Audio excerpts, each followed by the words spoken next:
The following is a presentation of PH Athletics.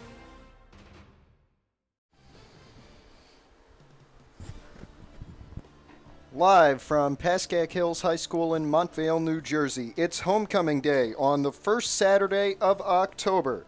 And it's a big game for both teams trying to get their season back on track.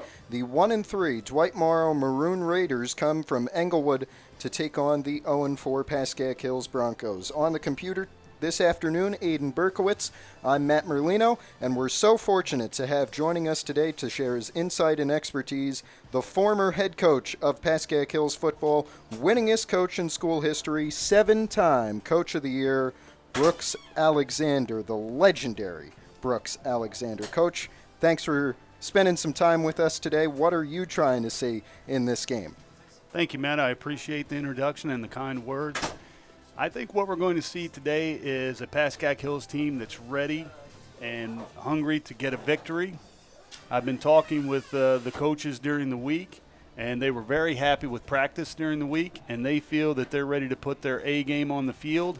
And as a coach, all you can ask for is, hey, boys, let's put our A game on the field and let the chips fall where they may.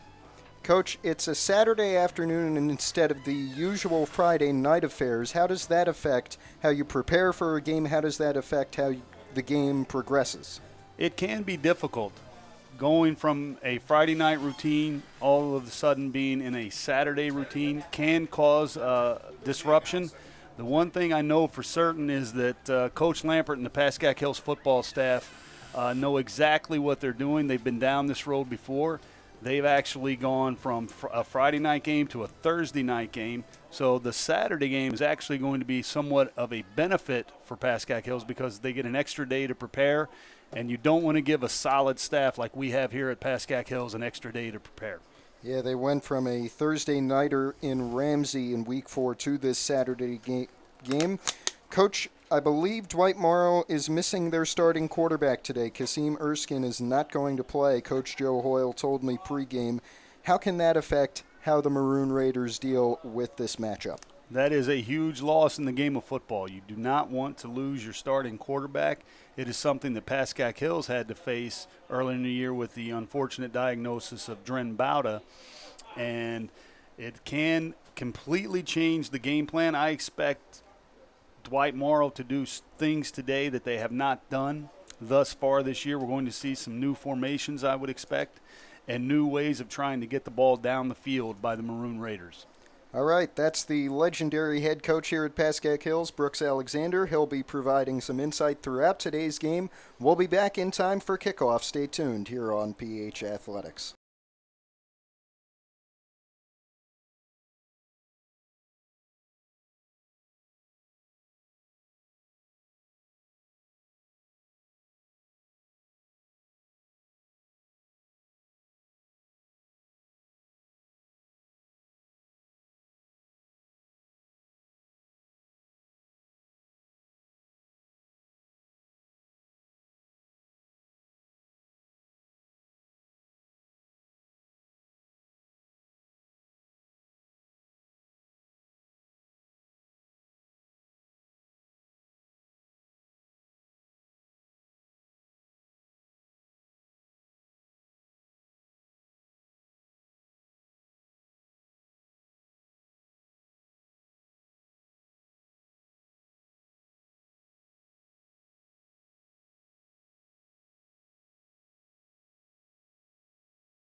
Dream on playing here at Hills. The team is making their way up the path and on to the field.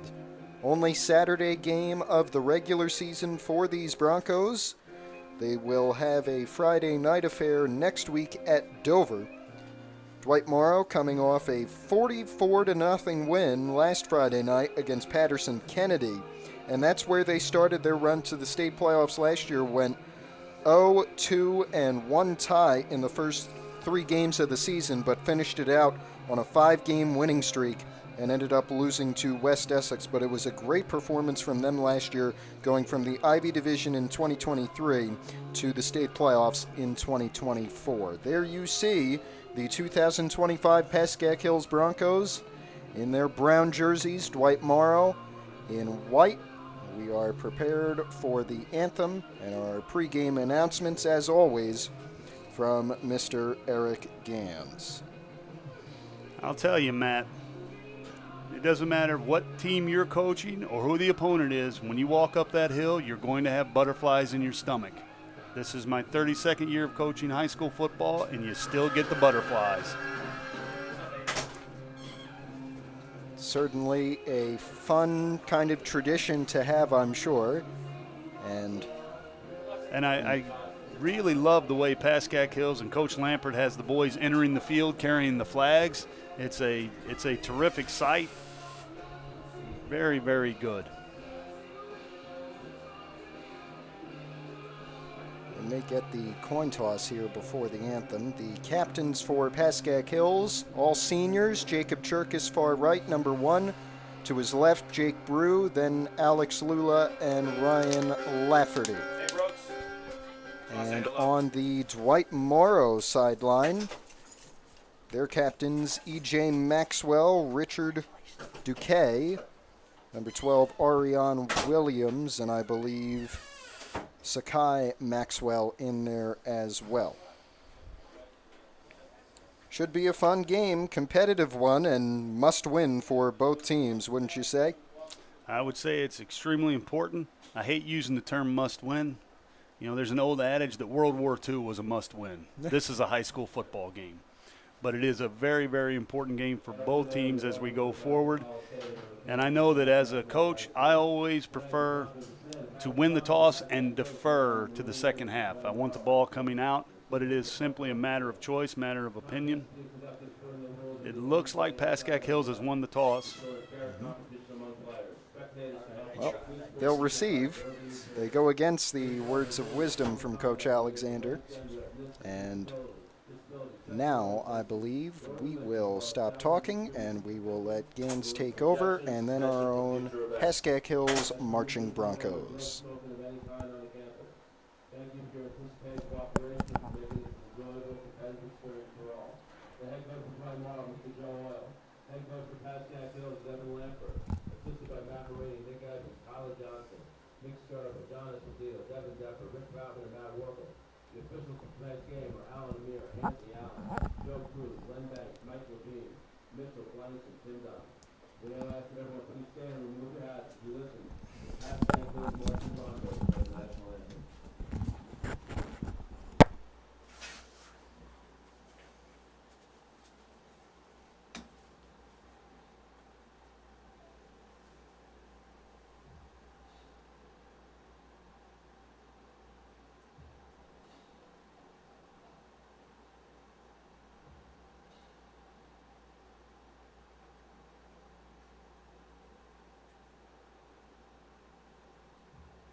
Another great performance from the Hills Marching Broncos, led by band director Ryan Dorr. And, Coach, here we are.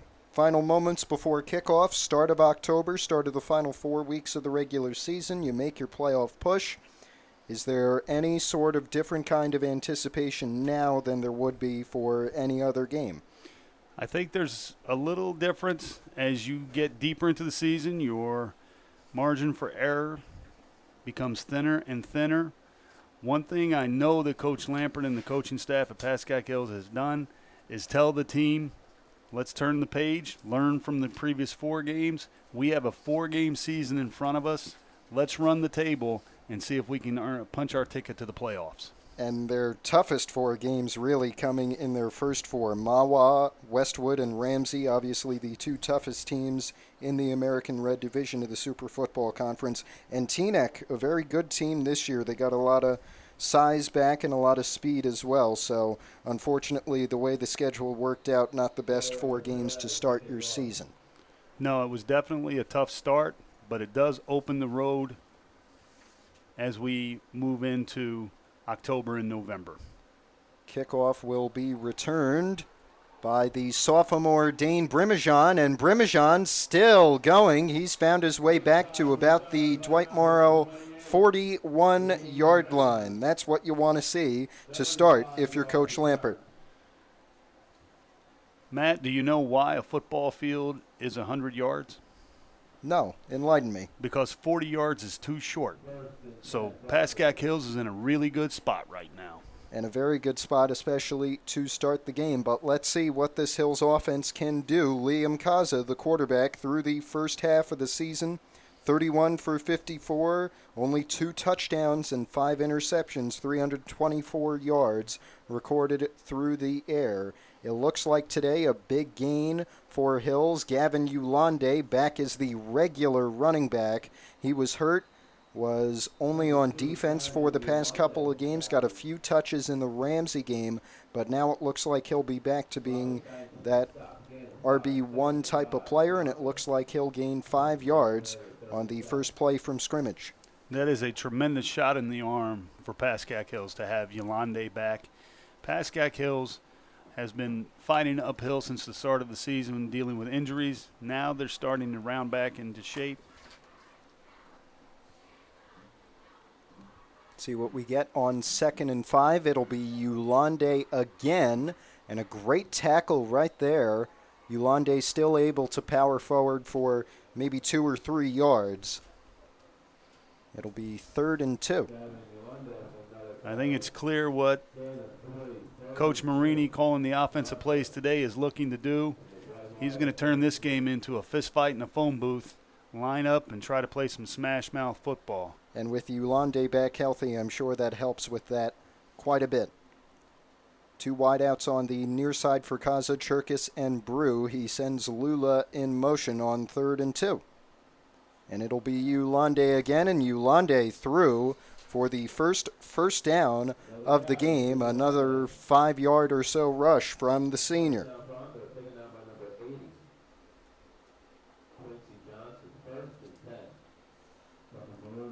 Big start. I know this Hills offense got thrown into a very bad position, losing Dren Bauda.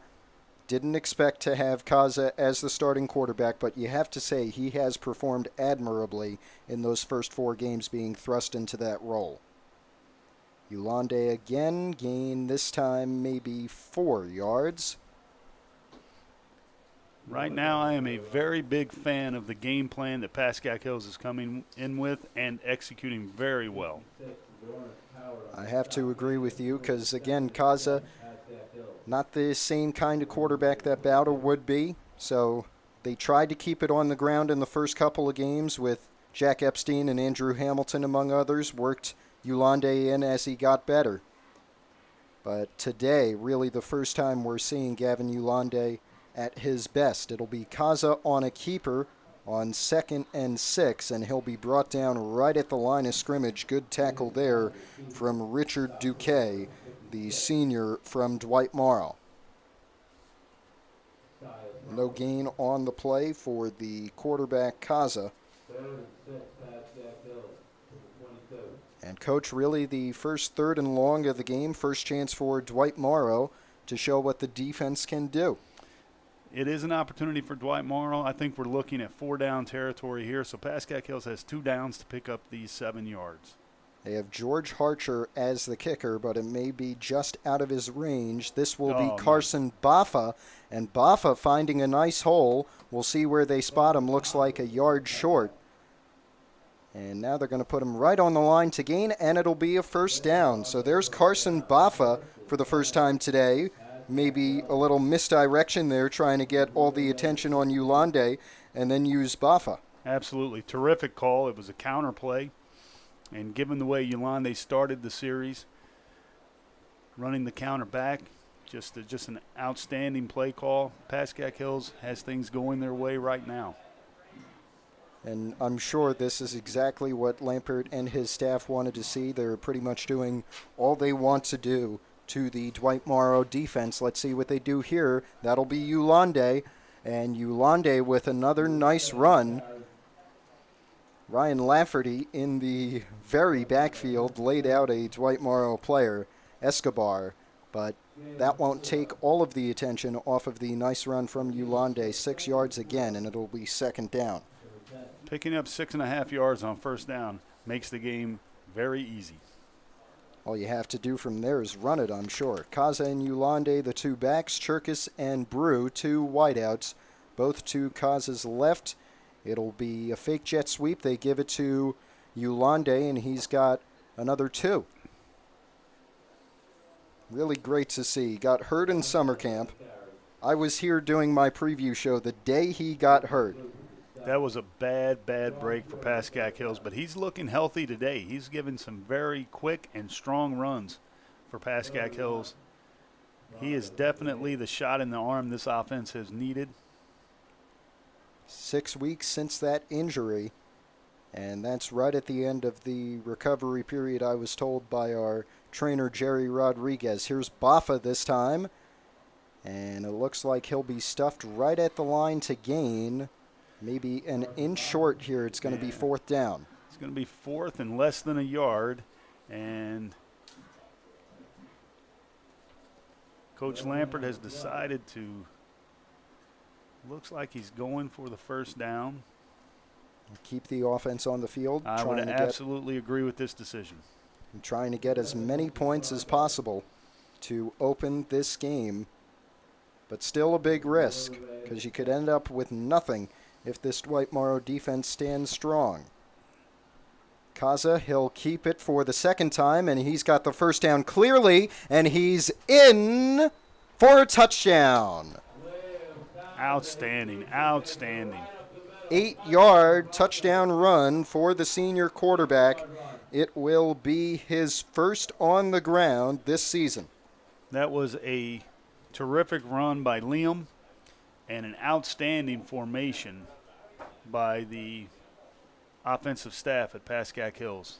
And great blocking from the line as well there, because Kaza was able to just waltz his way through. George Harcher on for the extra point, and he's got it. So Harcher, his 6th extra point of the season. He's now 6 for 7 on the year. And with about halfway through the first quarter, we will step aside. It is a 7-0 Pascack Hills lead.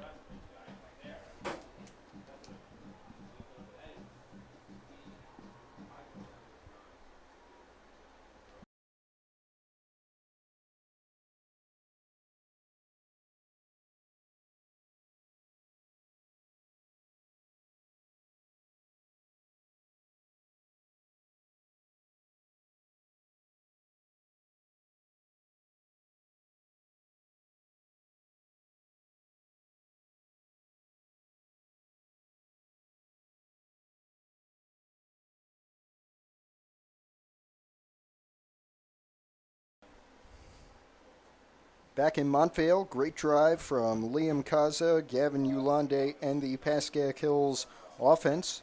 Pounding the rock through, Yolande especially with some great gains. 5 yards on his first one, 5 yards again, a 6-yard rush, and then Kaza with the 8-yard touchdown run to put Hills up 7-0 It will be Kaza on to kick this one off.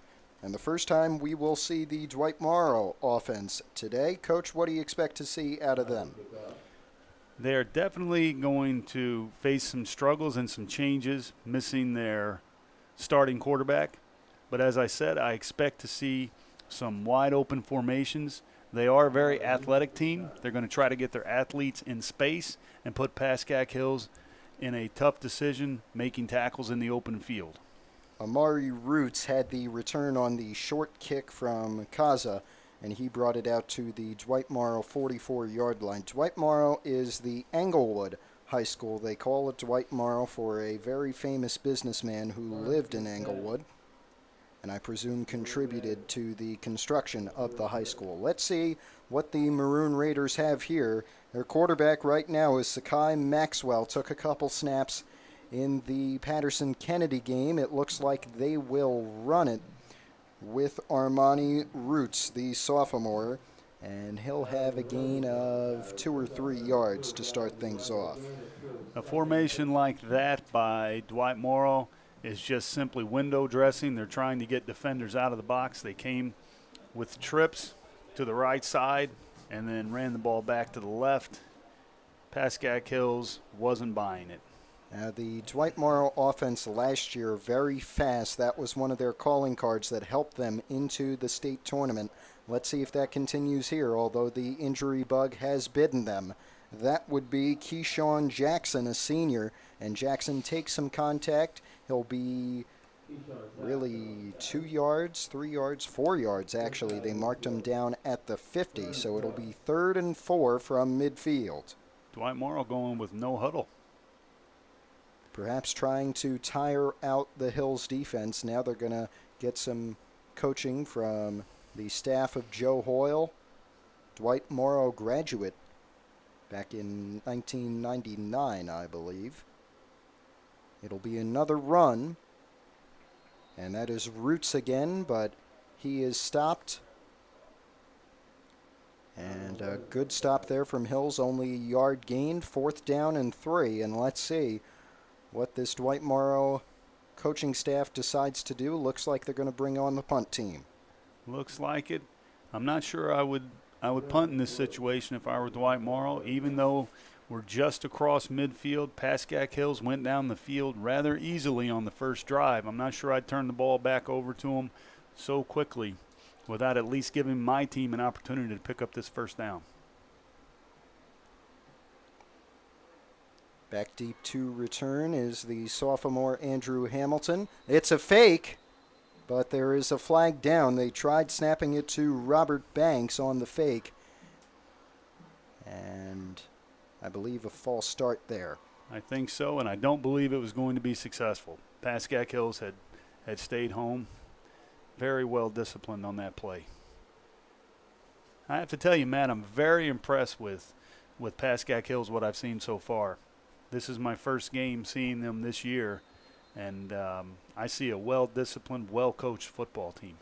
And after 4 games in 4 weeks, you would hope they've improved since a couple of bad penalties in the first couple games of the season. A short punt there, looks like bouncing out of bounds near the 30-yard line. We'll see where the referees spot to begin the second Hills drive. A lot further back than where they started the first drive. They'll be at their own 31-yard line.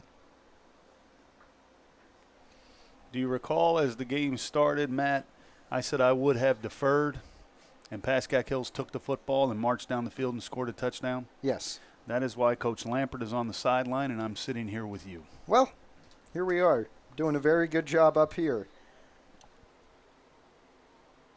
We'll see if they go back to the rushing attack that worked so well in the first drive of the game for the Broncos. It'll be Jake Brew in motion. He'll take it himself this time, and Brew is stood up by a whole bunch of Maroon Raiders. Big loss on the play. Looks like a loss of 6 or 7 yards there. And Coach, the first big defensive play on the Dwight Morrow side today. Dwight Morrow definitely has been working against the jet sweep, one of the staples I've been told of the Pascack Hills offense. They definitely defended it well there. You have to tip your hat sometimes as the opposing coach. You just say, nice play. Hills has used the jet sweep specifically with Brew a lot in the first 4 games. Now with Yolande back, perhaps going to traditional running. It'll be Brew again in motion, but Yolande will take it up the middle. And a great run from Gavin Yolande, dragging players on his back and getting it back down to 3rd and manageable. It'll be 3rd and 7 from the 35-yard line. What a tough run. That was a very, very tough run by Yolande. And you notice that Pascack Hills used that jet sweep motion and ran the power behind it. Very, very good play. Yes, good fake there. We saw that earlier. And we're coming down to 2 minutes remaining in this opening quarter. These high school games are fun. They go by quick. 3rd down and 6 for the Broncos. At their own 35. Kaza and Yolande, the 2 backs. It'll be Yolande again, and he's wrapped up at the line of scrimmage. Pascack Hills tried to use Dwight Morrow's own strategy against them on that play. If you recall, Dwight Morrow lined up in trips and then ran opposite. Pascack Hills tried to do the same to pull defenders out of the box. Dwight Morrow wasn't having any of it on that play. And so the first punt of the day for Pascack Hills. Kaza, the kickoff kicker, the quarterback, and also the punter. And a pretty good one at that. This punt, however, out of bounds near midfield. And now Dwight Morrow with the same kind of field position they had on their first drive. Let's see if the Hills defense can hold strong. It looks like they're going to be all the way up at the Hills 46. So Liam's the kicker, the punter, the quarterback. He probably sells hot dogs at halftime from the snack stand. He might. Kaza can do it all, and he's a great basketball player as well. You'll see him in the winter on the hardwood. Dwight Morrow will begin their second possession. They're at the Hills 45. No passes today from either team just yet. Dwight Morrow perhaps playing it safe with their starting quarterback Kasim Erskine out. And Sakai Maxwell taking over in that role. Still line up with plenty of wideouts, however. And it will be another run. And a pretty good one outright for Amari Roots. Alex Lula in there along with Jake Brew for the tackle. But Roots able to gain about 7. I can assure you that Coach Lampert's over there on the sideline telling that edge defender he has to come up and set a stronger edge. One thing with Dwight Morrow, their athleticism and their speed, you cannot allow a soft corner the way Pascack Hills had on that play. And they lost a couple of big players last year. I recall Damani Williams had the pick 6 to pretty much seal it when Hills played at Englewood last year. He has graduated. This is Keyshawn Jackson, and Jackson will just run out of bounds, maybe a yard short of the first down.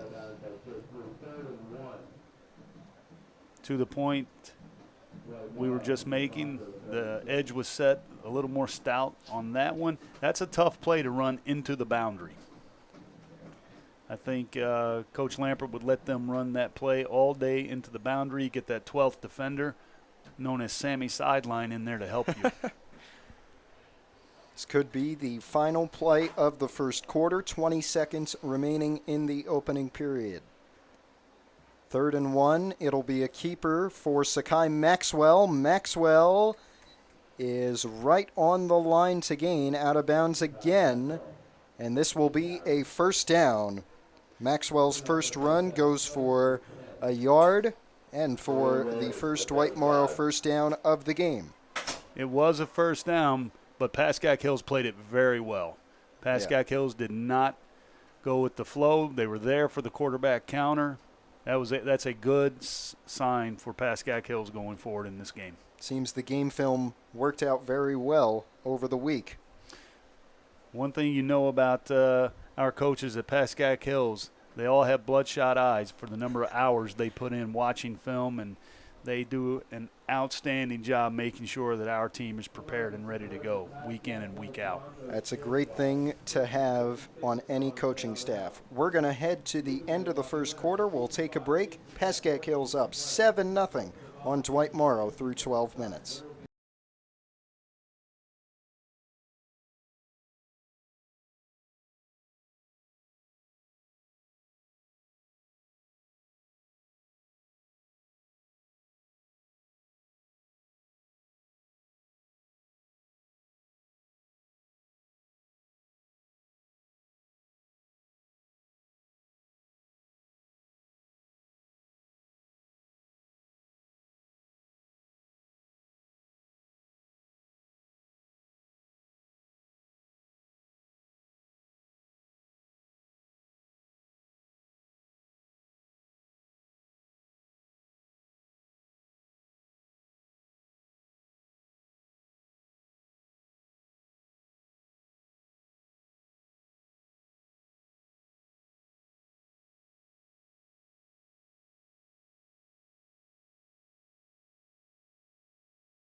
Back now, second quarter getting underway.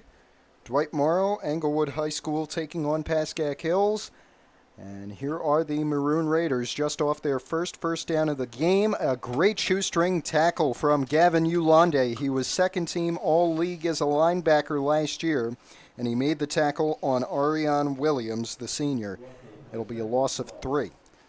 I can say this with quite a bit of confidence there because I have been in Coach Lampert's shoes. That play is one that made Coach's heart stop for a split second. He was very close to reversing field and getting around out the back door, which would have been problems. That was a terrific play by Gavin Yolande. Yeah, very fast player, Williams, along with the rest of the Dwight Morrow team.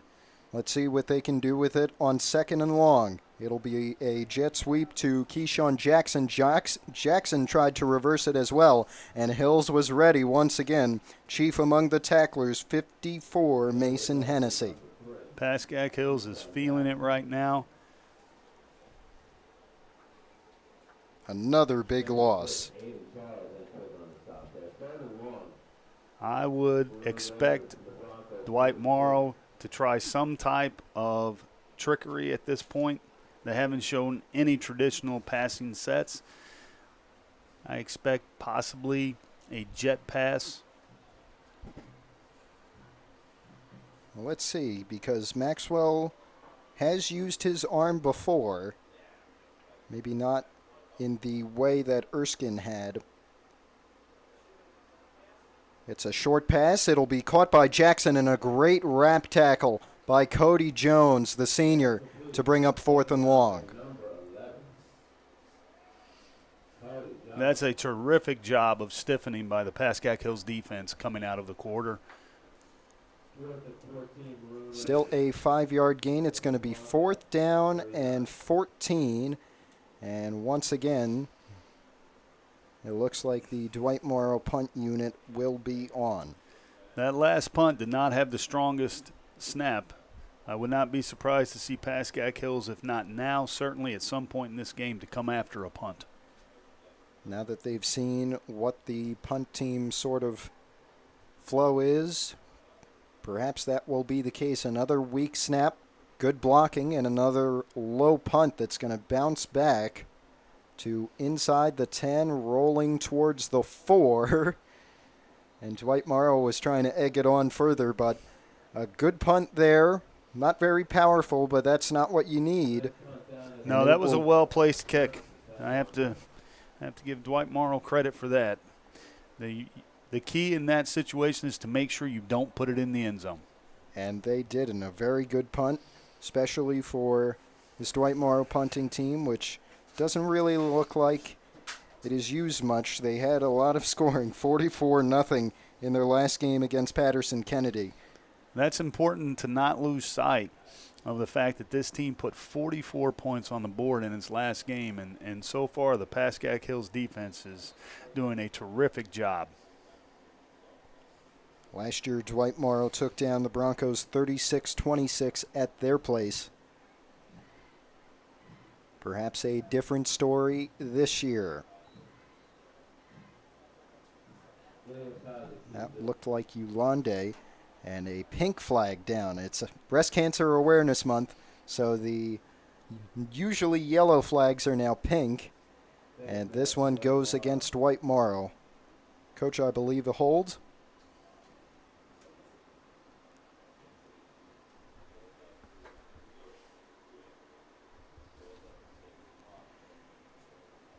It will be a hold on the Maroon Raiders, so that's a big break for Hills because now they're not so backed up in their own territory. Face mask, actually. Thank you.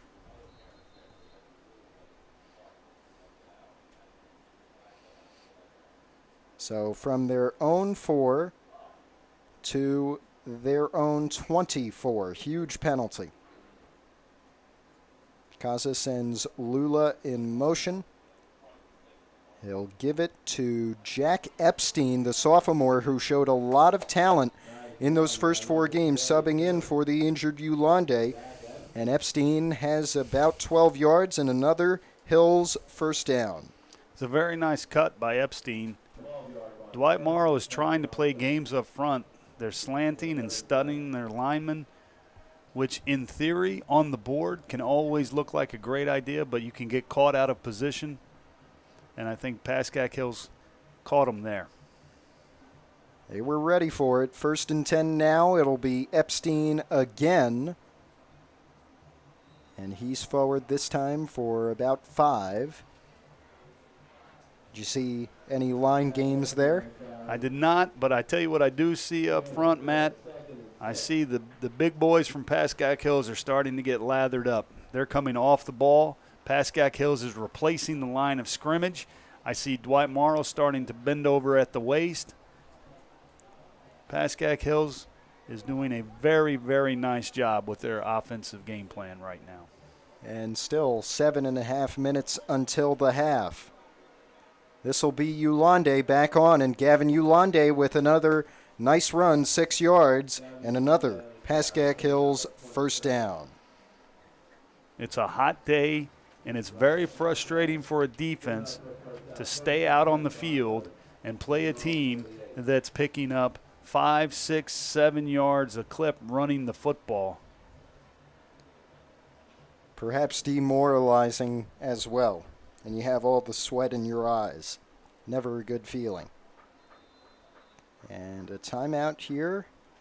Looks like Coach Hoyle taking one, and we'll take one with him as Dwight Morrow and Pascack Hills talk it over.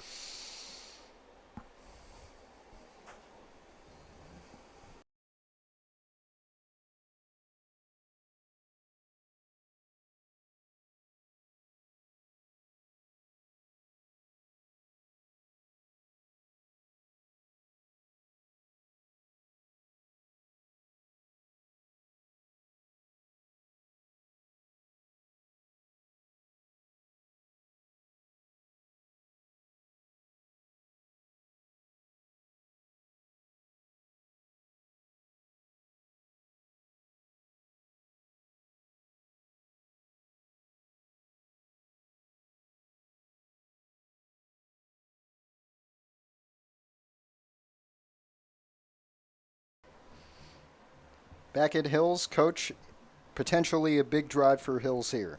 I think what we have here, Matt, is Pascack Hills is 100% on the script that they wrote before the game.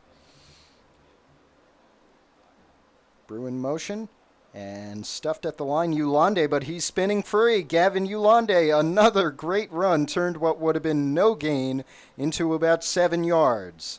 When you start talking about outstanding running backs, the first question always has to be, how many yards do you get after contact? Any running back can get 2 yards if the play's blocked for 2 yards, 3 if it's blocked for 3. can you get 6 when it's blocked for 3? And that's what Yolande just did.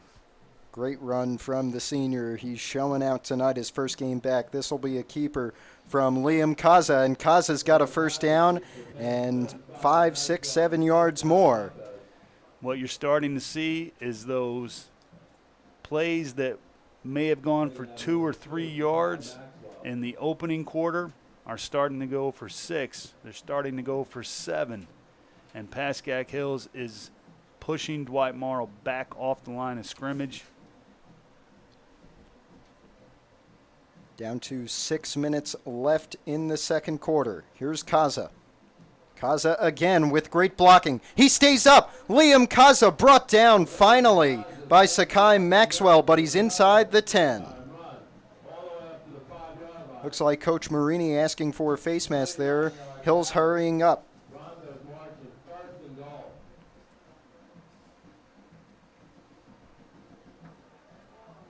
I'll tell you, Matt, Dwight Morrow at this point, they're feeling the heat. They're feeling the exhaustion. They're not getting off the ball the way they were at the start of the game. Kaza, you just saw in for the second Pascack Hills touchdown of the game, and now Harcher is out for the extra point. Coach, we said during the off time, this could have been a long drive for Hills, but those 2 big runs from Kaza turned it into a very short one. Absolutely, and we'll take it any chance we can. An encroachment on Dwight Morrow. That'll just add a yard onto the extra point, I believe. Dwight Morrow is definitely losing a little steam. They're a step slower, and that is all attributable to the effort and outstanding offensive execution of Pascack Hills up to this point. The heat also playing a factor. Over 80 degrees today and not much wind in Montvale. And it looks like with the penalty, they are going to send out the 2-point conversion team to try and make this a 15-0 ball game. Direct snap, Wildcat play to Jake Brew, and he's got the 2-pointer. It's 15-0 Hills with just about 6 minutes to go until halftime. Excellent decision by Coach Lampert. Excellent call by Coach Marini. Anytime you can get a penalty on an extra point, you go from 3 yards to 1.5 yards, roll the dice and take the chance on getting the 2 points. There you have it, 15-0 Hills, 6 minutes until the half. We'll be back for the kickoff.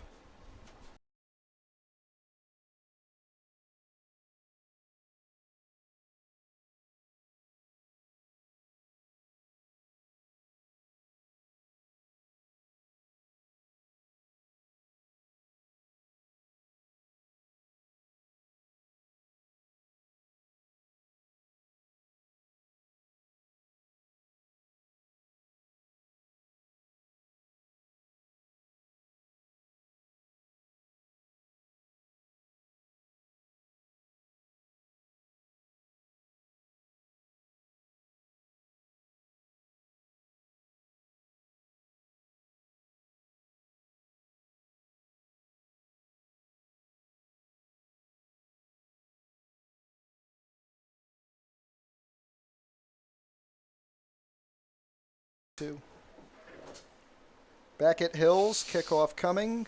We've got 6 minutes to go in the first half. Here's Kaza on the kickoff. They've been a bit shorter today, but this one will punch its way back to the last line of defense.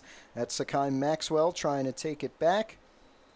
He's got a good run, but we've got a flag down near the 50.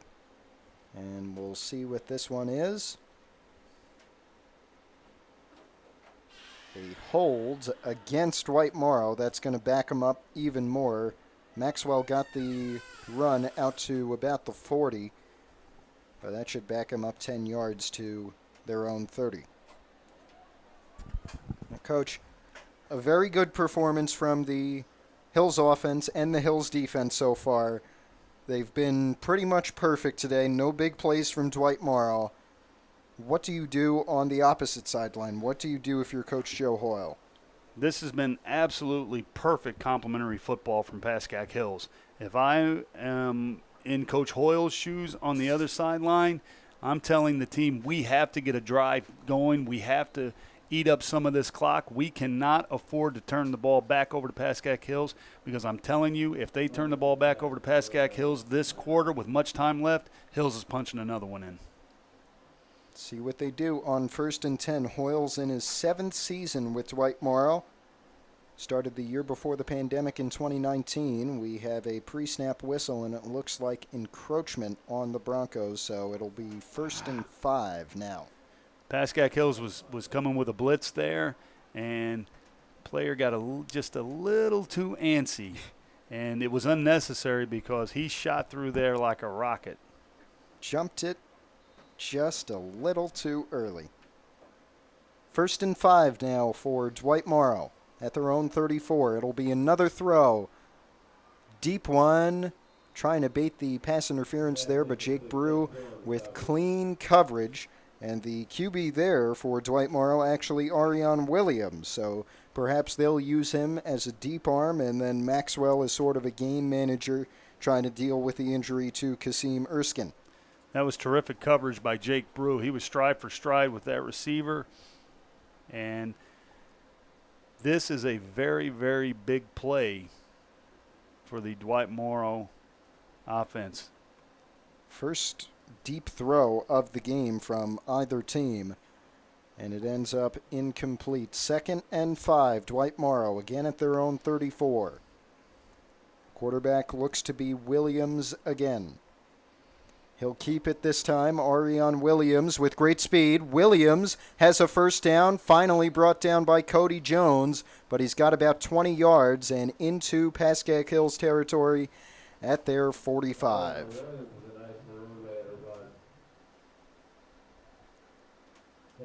Coach, how do you deal with the very athletic kind of players that Dwight Morrow always produces, that speed that is really unparalleled anywhere up here in North Jersey? It's going to sound counterintuitive, but the best way to defend really fast teams is for you to be a step slow on the backside and force on the play side.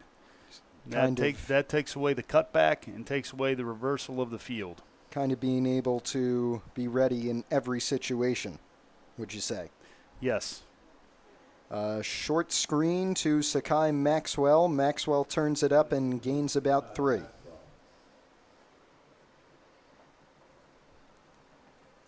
Pascack Hills does not have the speed of Dwight Morrow, so Pascack Hills is not even going to attempt to try and match the speed of Dwight Morrow. Pascack Hills is going to play more of a base defense, keep everything in front of them, funnel everything from the sideline back into the middle, and let their linebackers make the play.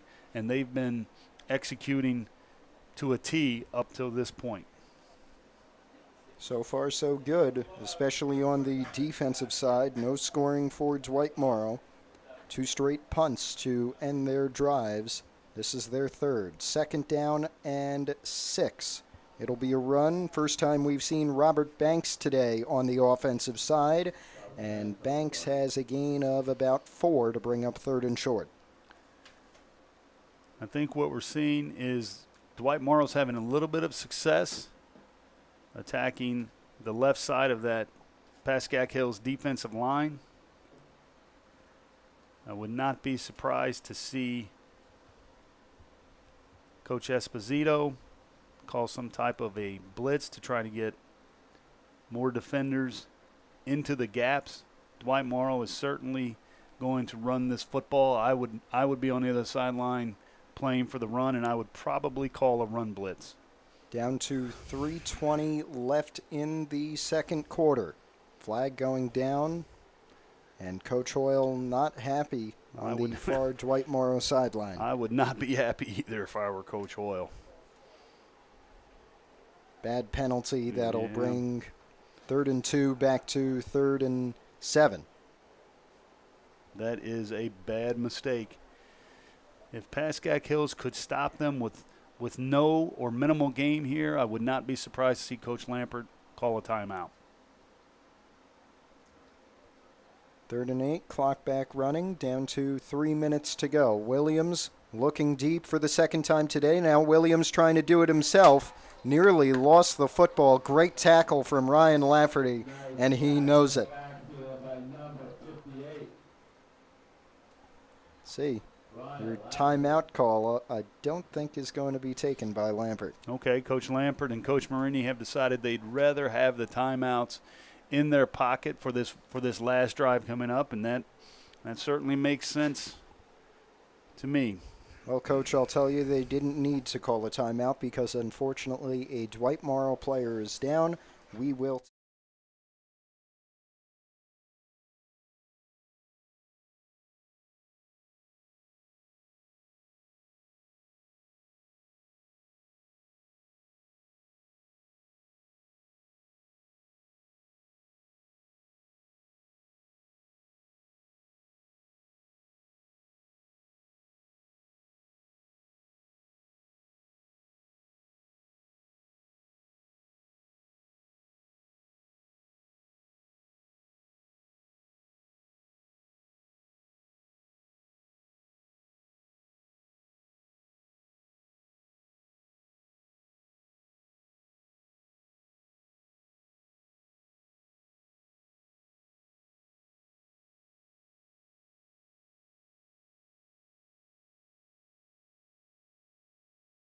Coming back now. Back at Hills, injury has been sorted. It is 4th and 11 from midfield for Dwight Morrow with 2 minutes, 45 seconds and counting. He tried to go for it. I do not agree with this decision. Perhaps they're worried, as you were earlier in the game, that Hills was going to score too many points on him before the half. It looks like Coach Lampert now has called the timeout with 2:46 to go until the half.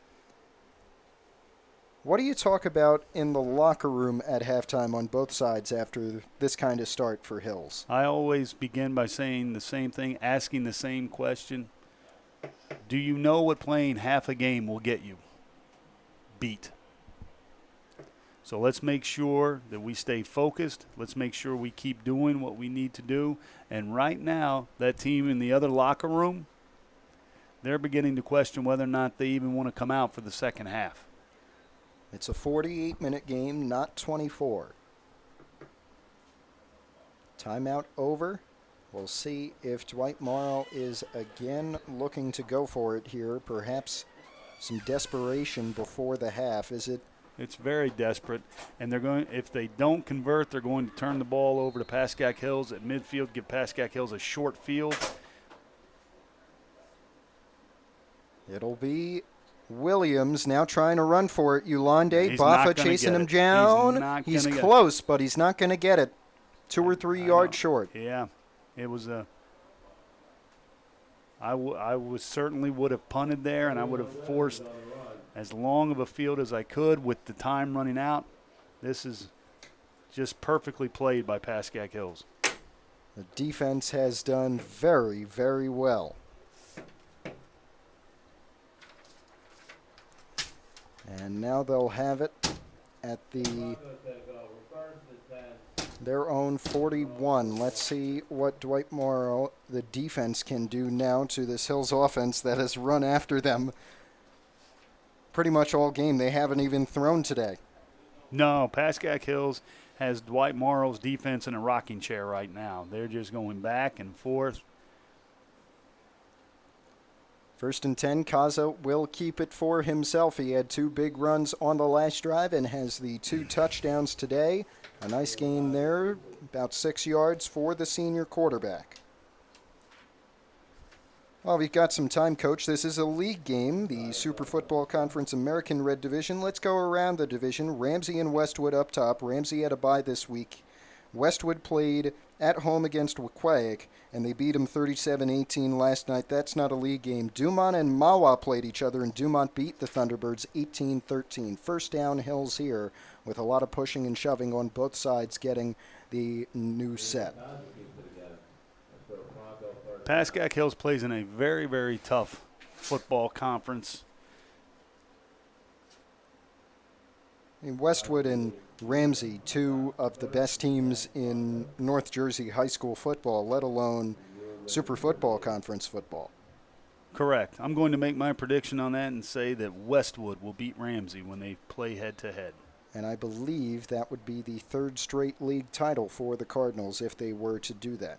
Interesting quirk. You would think every team in the league would play every other. Dwight, Morrow, and Westwood actually don't play. Another timeout here for Coach Lampert and the Broncos. We will take a break with 1:51 until the half.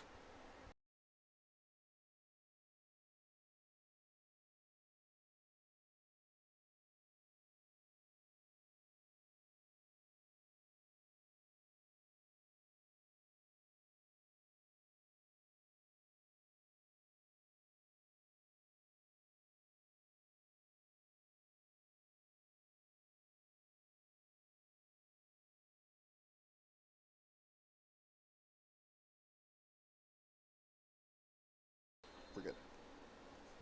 Back now after the TO. 1st and 10 Hills at the Dwight Morrow 48. It will be Yulande. Gavin Yulande with room to run and is taken down but took a harsh hit. Number 17, Seven Wilson. Great name for the senior in there to make the tackle. But it's still a big Yulande run and another Hills first down. Yulande runs hard, and I got to tell you, the Dwight Morrow linebacker made a business decision on that one and kind of got out of the way. He saw the big boy Yulande and said, not right now. This will be Kaza. And Liam Kaza has 6 yards on the run. Another good rushing performance from Kaza today. He was a wideout last year. JV quarterback, I believe, for the past 2 straight years. Very athletically talented kid, wouldn't you say? I would say he's very, very athletically talented. I have seen him on the basketball court. Not only that, he's a heck of a competitor. He stepped in when Drenbata had the unfortunate diagnosis and Pascack Hills needed a quarterback. Liam stepped in, and he has done just a great job. I was speaking with the coaches this week about how they feel, and they are so proud of the effort that Liam is giving, and they're so happy with the way he's playing. It's a very tough situation, but Kaza and the entire Hills offense has dealt with it quite well, and we're seeing the fruits of that today. That would be Jack Epstein, and Epstein stuffed at the line of scrimmage. And we've got a timeout here. Another one for Lampert. And that'll take both teams down to 1 remaining with 52 seconds to go. I would not be surprised, Matt, to see our first pass of the game somewhere in this series. Pascack Hills has Dwight Morrow set up perfectly for a quick play-action pass. And if they run it, I predict 7 for the boys from Hills. If they get the extra point.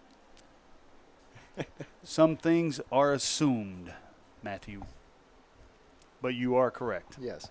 It will be 2nd down and 8 when we come out of the timeout. I agree with you. I'm hard-pressed to see if we get a throw here from Kaza. This would be the kind of situation to do it. You're 18 yards out from the end zone. Only 50 seconds left until the break. He's got Cody Jones and Jake Brew to his left. Jack Epstein is the back. And that looks like Hudson Mahone in motion. It'll be Kaza throwing. Lula open. Alex Lula, touchdown on the first pass of the game. And guess who made the call? It was perfectly executed. I think you could see that coming a mile away. Pascack Hills has done just a terrific job running the football, and they knew that Dwight Morrow was going to be playing the run, and all they had to do was slip the receiver behind the defender for the easy pitch and catch touchdown. And a nice throw from Kaza as well. Dropped it right in there. Extra point is a bit short, but good. So Harcher 2 for 2 on his extra points because he had the penalty on the one and they decided to go for 2 and got it. So here we are, 47 seconds left. We'll take a break.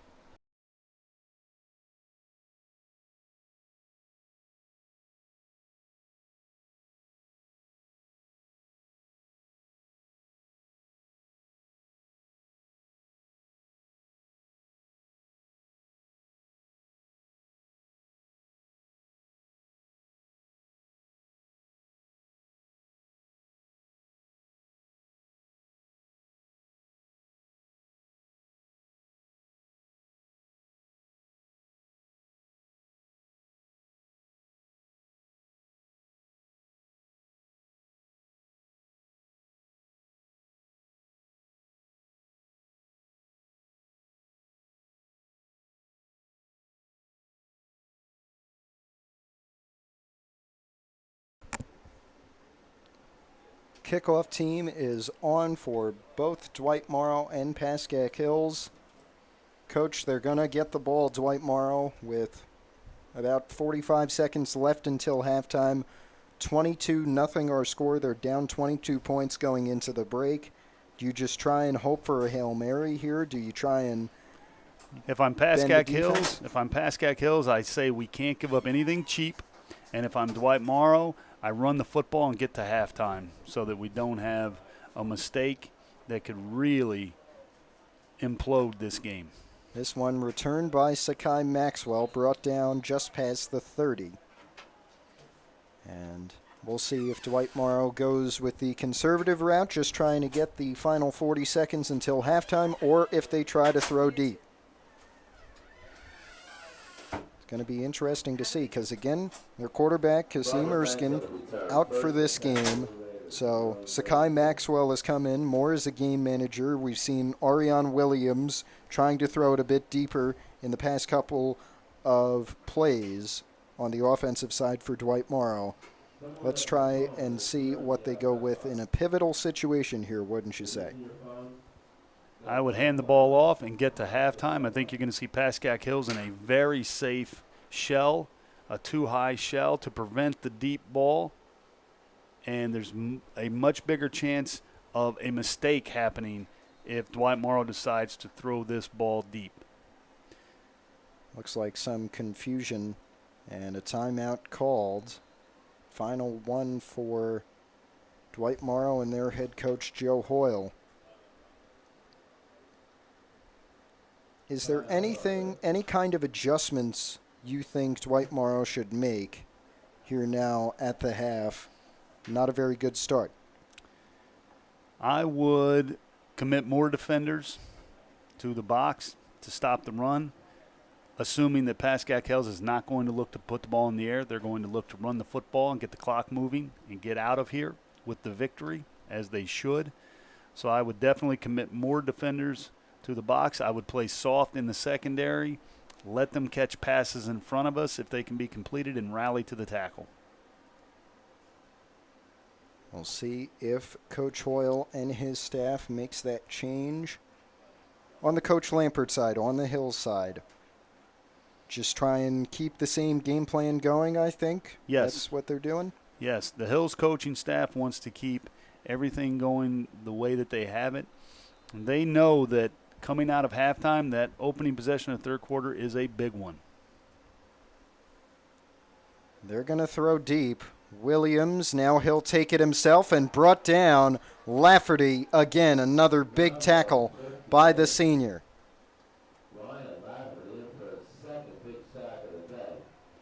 He's that kind of guy. Lampert says he's the anchor of their lines, and he's having a terrific game. Ryan is playing very well. 2nd and 12 now. Williams again back to throw. Delivers. It is caught. And again, perhaps that prevent defense that you talked about showing. They let him catch it, but prevented the big play. It was E.J. Maxwell on the reception from Ariane Williams. It will be a Dwight Morrow first down.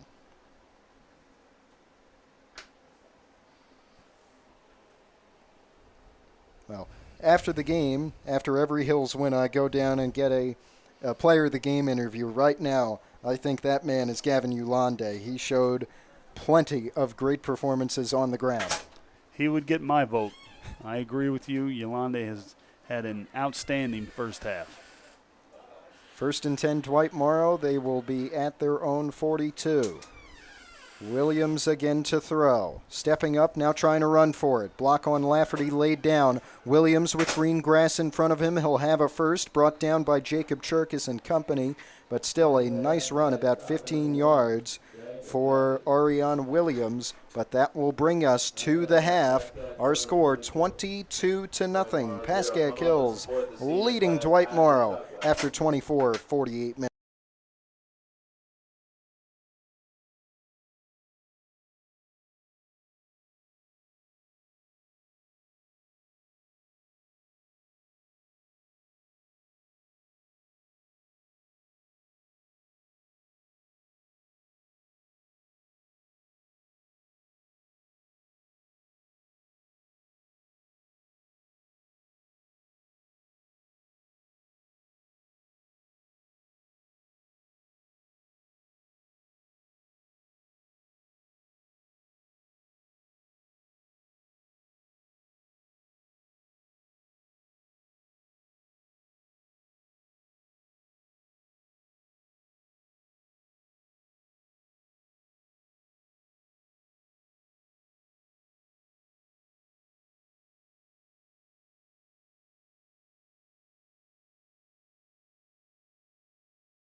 Back here in Montvale, second half ready to begin at Pascack Hills. The Broncos leading the Dwight Morrow Maroon Raiders 22-0. I'm Matt Merlino along with the legendary head coach here at Pascack Hills, Brooks Alexander. Coach, what's this first drive of the second half mean to both of these teams? For Pascack Hills, the primary goal is we need to get a stop. 3 and out, the quicker, the better. I believe that Coach Lampert has been telling the Pascack Hills boys that right now Dwight Morrow is looking for a reason to pack it in. Dwight Morrow is on the edge of the diving board ready to dive into the tank, and we need to be the ones to push them in. Let's this opening drive be the impetus for the success we're going to have. Let's get a quick 3 and out, hang another score on the board, go home and celebrate. Well, let's talk about another big thing that happened today. Homecoming Day at Pascack Hills also introduced the first ever Pascack Hills Hall of Fame class. We'll give them to you now. Some individual athletes: Gene Ashley inducted, Tom Abrahamson, Tony Durkin, who is just up here chatting it up with us, Tom Husted also in, Diane Lovato, Linda Dorenzo, and Brianna Musco. On the coach side, Bucky Rehanen, Mike O'Brien, who you may know from basketball, and Bill Lally, head coach of the 1979 sectional champion football team. They were inducted along with the 1970 Hills wrestling team as the two teams inducted this year, and two supporters, Bart DePalla, who our field here is named after, and Chet Pilatowski, the gym named after him. They were both inducted. A very historic day here at Pascack Hills. All inductees were well-deserving. All inductees had a tremendous impact on Pascack Hills. That was Sakai Maxwell returning the kickoff to about the 40. And now, Coach, here's that big time. Can you shove him off the diving board? Yes, it is. You're absolutely correct. Back to the Hall of Fame, Matt. I think it's a wonderful thing that Pascack Hills is doing. We need to tip our cap to Athletic Director Steve Papa, who was the driving force behind creating the Hall of Fame here at Pascack Hills. It's time, and I think it's a great way to honor the tradition and excellent athletic legacy of a wonderful high school. Plenty of great teams have come and gone through here. I mean, Coach Rehain on the wrestling side had 20 years of dominance there. Absolutely. One of the most dominant athletic programs in the country, not only the state of New Jersey. Sakai Maxwell, first time we've seen him try to throw deep. He tried to go to his brother EJ, and EJ Maxwell could not haul it in there. Jake Brew with some nice defense again. What are your thoughts on these kind of softer pass interference calls that we see now on all levels of football? I don't think it's good for the game. I think it's beneficial if the defense is allowed to be a little more aggressive. Certainly not impede the offense, but I think we've gotten a little too far to the extreme in protecting the offense in the game of football. Here's another throw. Maxwell too deep. Perhaps miscommunication with EJ. And it will quickly be 3rd and 10. And already Dwight Morrow, who ran it for most of the first half, showing seemingly desperate play calling, turning to the throw, especially with their starter out. There's no question that it's an attempt to get the ball downfield, get some points on the board. However, it's a double-edged sword. You don't complete those passes, you stop the clock. And right now, Pascack Hills has been very good on offense. And if I was Dwight Morrow, I would not want to turn the ball back over to Pascack Hills anytime soon. Only 18 seconds have gone off the clock in 2 plays. Now Sakai Maxwell takes it for himself. He's got 5 or 6 yards, but he'll be short of the first down. It's going to be 4th and 4 for Dwight Morrow, and we'll see what they do here. 4th and 5, actually, from their own 45. It looks like they're going for it, Matt, and I have to say I do not agree with this call. I think it smacks of desperation. I would punt the football here, play defense, even though they've struggled stopping Pascack Hills. It is a new half, and let's see if we can do this. If they turn the ball over to Pascack Hills here, I would be very surprised if Pascack Hills is not able to capitalize. It aligns with the play calling earlier on this drive. Very aggressive, perhaps desperate, you could call it. Let's see what happens. That is Arion Williams, quarterback there. Williams tried to take it for himself, and he's 3 yards short. Hill's defense stands strong, and they'll have 1st and 10 from the Dwight Morrow 47 in their first possession of the second half. If we go back to the start of that play, you'll notice that Dwight Morrow tried to draw Pascack Hills offsides, get a free 5 yards and a first down. Pascack Hills remained disciplined. I'm not even sure a Pascack Hills player flinched. What that is a sign of a very well-coached and very disciplined football team. Yes, and last week it seemed like they were flinching. They were going for those offsides that Ramsey wanted them to do. This week, perhaps not in that same kind of mental state and very prepared for the game situation. 1st and 10 for the Hills offense and Liam Kaza. They will run it. Gavin Ulande, who was awesome in the first half, has about 5 yards on his first carry of the second before being brought down by Arion Williams. Matt, I know you're a highly intelligent young man. It's a matter of simple mathematics. If we can pick up 3.5 yards per play, we're going to get a first down every time we touch the ball. And Pascack Hills right now is ripping off 5 and 6 and 7 yards on first down. And it just makes calling the game and the offensive structure of the game of football very easy when you have that. Ulande with that has 7 rushes over 5 yards so far today. Kaza will give it this time to Jake Brew in as a back. Brew powering forward for a first down, dragged on his back Messiah Gums, the sophomore wearing number 32, and he'll have a first down for the Broncos. What a terrific combination Pascack Hills has in Ulande inside with the power and Brew on the outside with the speed, little thunder and lightning. I think the brighter days are ahead for this Pascack Hills team. It would not shock me at all, Matt, if they qualify for the state playoffs. They have a good schedule coming up. They'll be at Dover next Friday, home against Dumont, final home game of the regular season, and then at Hoboken to end October and the regular season in Hudson County. That was a nice run, I believe, from Ulande up the middle. How about 6 more on first down? There you go. Ulande is staying down. My guess is it's cramp. Hot day.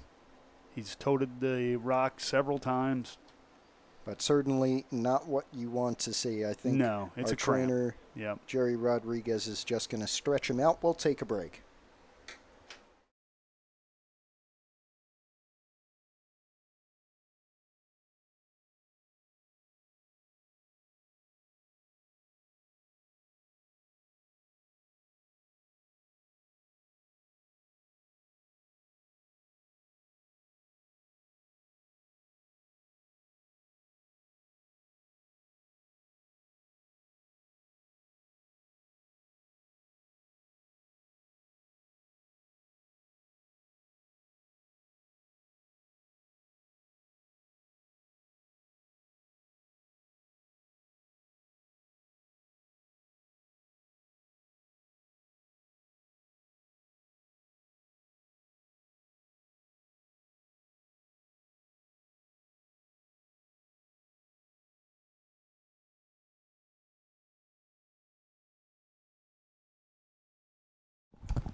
Back in Montvale, 2nd down and 5 after Gavin Ulande went down, helped back up by our training staff here, headed by Jerry Rodriguez. Carson Baffa in for him, perhaps Ulande taking a bit of a rest. Liam Kaza up the middle, and he's going to be a yard short of the first down. Gain of 4. This opening sequence of plays, both on offense and defense, could not have gone better for Pascack Hills right now. And they continue that sort of momentum they saw in the first half as well. Offense just did whatever they wanted to the Dwight Morrow defense.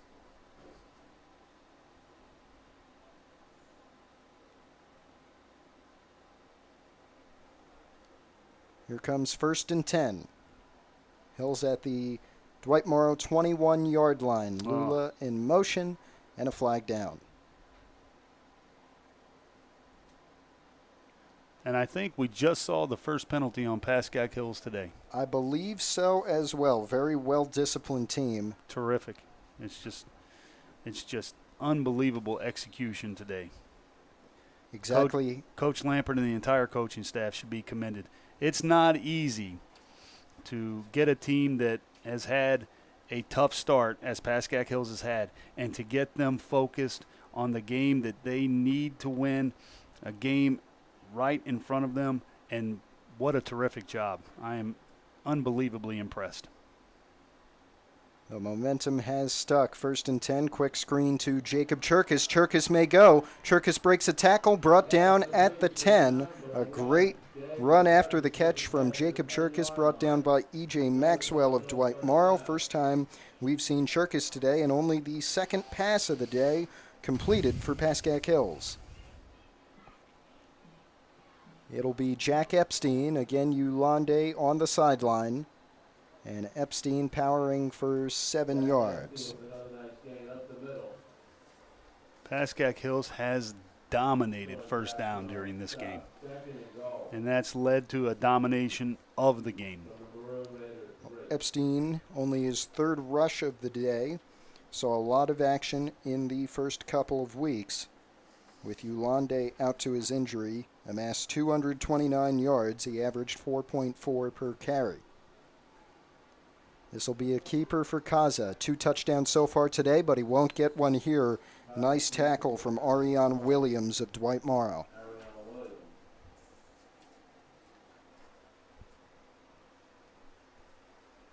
Coming down, 6.5 to go in the 3rd quarter. And it'll be 3rd and goal from the 2. You'll notice that Pascack Hills is in no hurry. I wouldn't be either. No, they're going to bleed this clock, and well, they should. This will be a direct snap to Jake Brew, but I believe somebody went.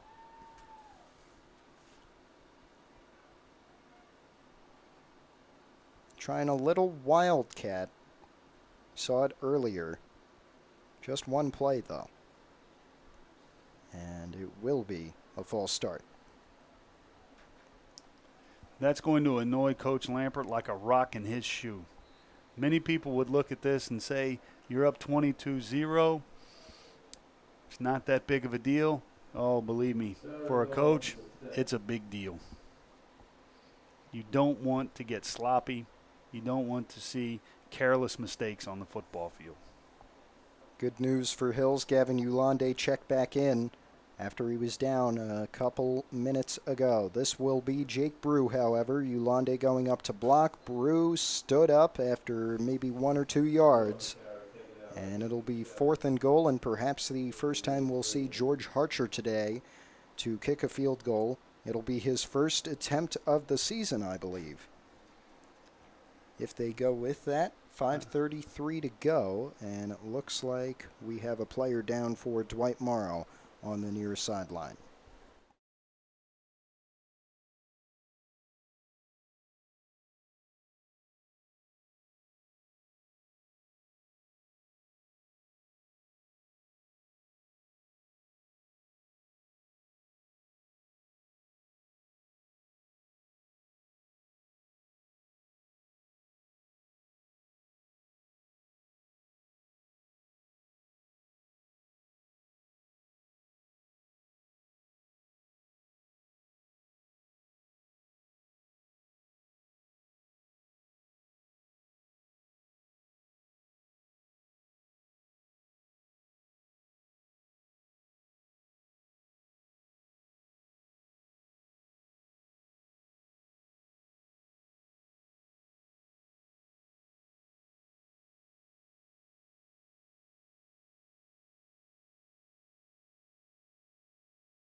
Okay.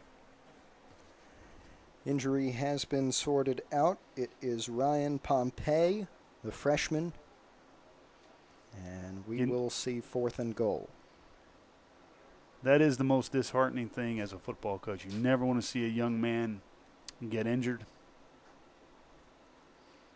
I think what we're probably going to get from Pascack Hills is some type of run-pass option, maybe get Kaza out on the edge to the wide side of the field, see if they can get a receiver in a soft part of the zone. If not, Kaza tucks it or runs. Kaza's got 2 wideouts to his right, none to his left. Gavin Ulande with him in the backfield. Here's the roll. Nice throw to Alex Lula, but a great tackle. Ariane Williams bringing up the stop. First big one that we've seen from Dwight Morrow today. Okay, Dwight Morrow's not quite ready to go into that proverbial tank just yet. They are going to rage against the dying of the light. That was a nice play. Yeah, very good tackle. That was the second catch, for Lula today. The first one was an 18-yard touchdown, but history does not repeat itself there. I do like the play call. I do like getting Kaza out on the edge. I do like getting rid of the ball quickly, putting your athlete in space and see if he can make someone miss a tackle and score the touchdown. Just didn't work out. It'll be 1st and 10, Dwight Morrow, it looks like, from their own 6-yard line. Hey, you know what just happened here, Matt? A future Hall of Fame coach just walked through the booth, and that future Hall of Fame coach is Pascack Hills wrestling coach Dave Bucko. Talk about someone that runs a top-notch program. And we are counting down the days to when wrestling season begins here at Hills, because Coach Rehane started the dynasty. It seems Bucko has continued it. You know, the legendary football coach at Oklahoma, Barry Switzer, said Bud Wilkinson created the monster and everyone else has had to feed it. Bucky Rehane created the monster, and Coach Bucko is currently feeding that monster. It'll be 2nd and 3, and a Hills player is...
Back here at Hills, our score 22-0. The Broncos leading.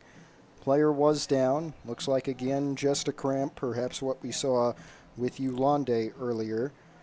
And as you said, after the big stop from Ariane Williams and Dwight Morrow, doesn't seem they are down for the count just yet. It'll be a run.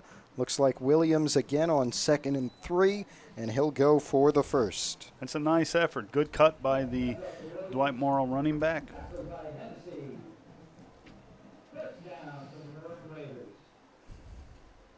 They will make their way to their own 18-yard line here on the fresh set and trying to hurry things up.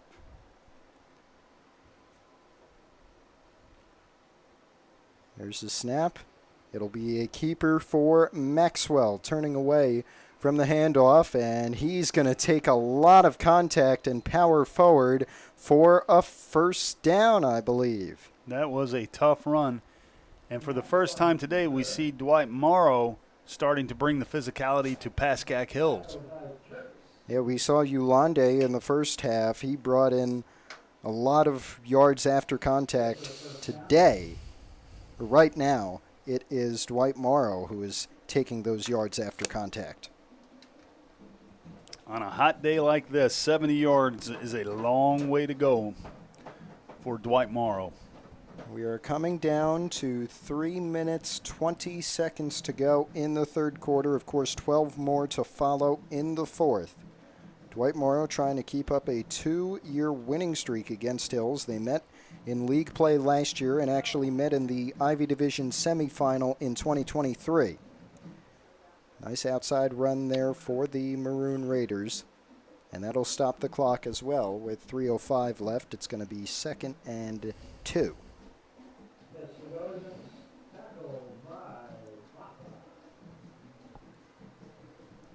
Second and 3, clock actually running.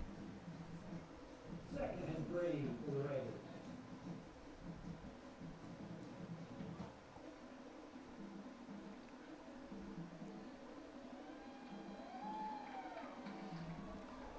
Pascack Hills needs to step up. Let's get a tackle for no gain or a loss. High snap, but Williams handles it well and handed it off, and some harsh contact laid down. Mason Hennessy and Carson Baffa in there to help out. And only a yard gain, as you said we needed to see. Yeah, that was big. We're starting to see Dwight Morrow get a little bit of momentum. I know that Coach Lampert is over there saying, we need to close the door, gentlemen. It's going to be 3rd and 1. Let's see if this Hills defense can get a stop, as they have in these scenarios for most of this game. Under 2 minutes remaining in the third quarter. Here's 3rd and 1. It'll be a keeper for Williams, but flags fly, and it'll be a false start on Dwight Morrow. Exactly what Coach Hoyle did not want to see. Correct. We have coaches with completely divergent emotions on that play. Coach Lampert will take it all day long, and Coach Hoyle cannot believe what he has seen. Dwight Morrow still trying to keep the tempo fast, and that'll be a run out wide from Williams on the keeper. Only gains 2 yards, and it'll be 4th and 4 at the very least. So another big stop from this Hills defense. Will they keep the offense on? They did on the first drive.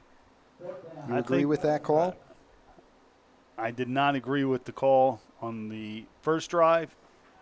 I think I would keep the offense on the field here. The clock is ticking down. We're running out of time if you're Dwight Morrow. And now it looks like the punt unit is on.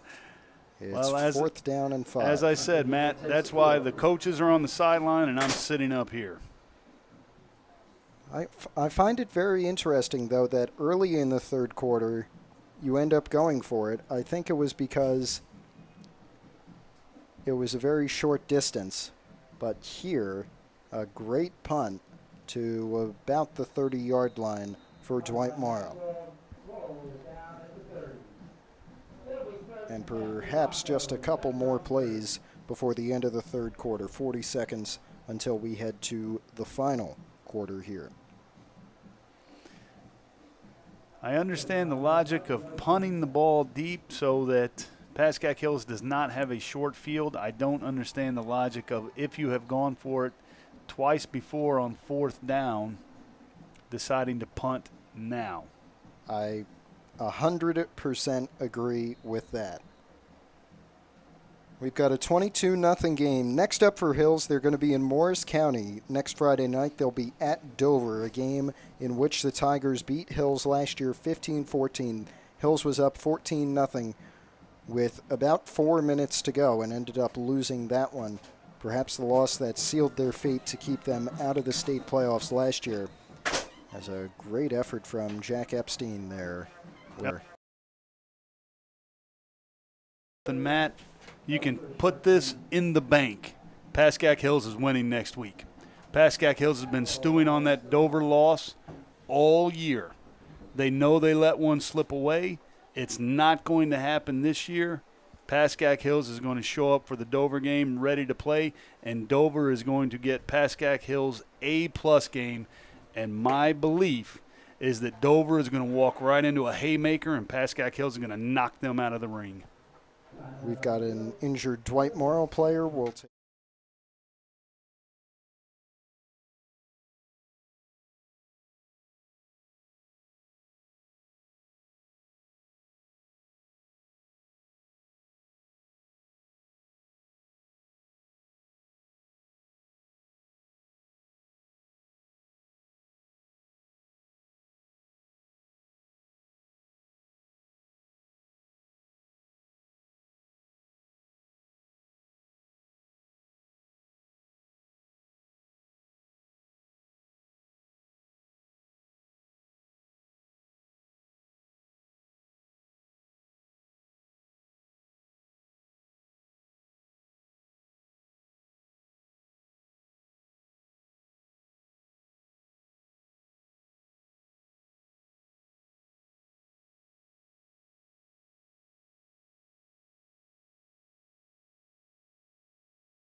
With the injury, officials will run the clock down, and we end the third quarter with a 22-0 Pascack Hills lead.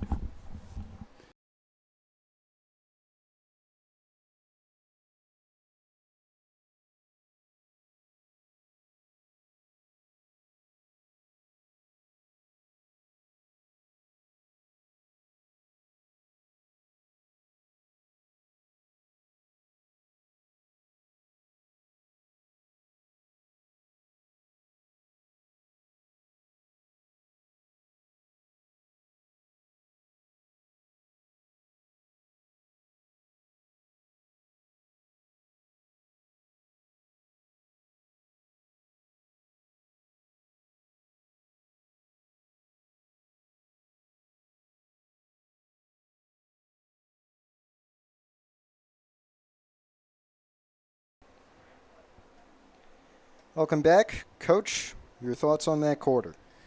I think that quarter was not quite perfect for Pascack Hills, but it was close. It was exactly what Hills wanted. Dwight Morrow stayed off the scoreboard, and Pascack Hills ran the clock down, and now they can continue to milk the clock with their 22-point lead.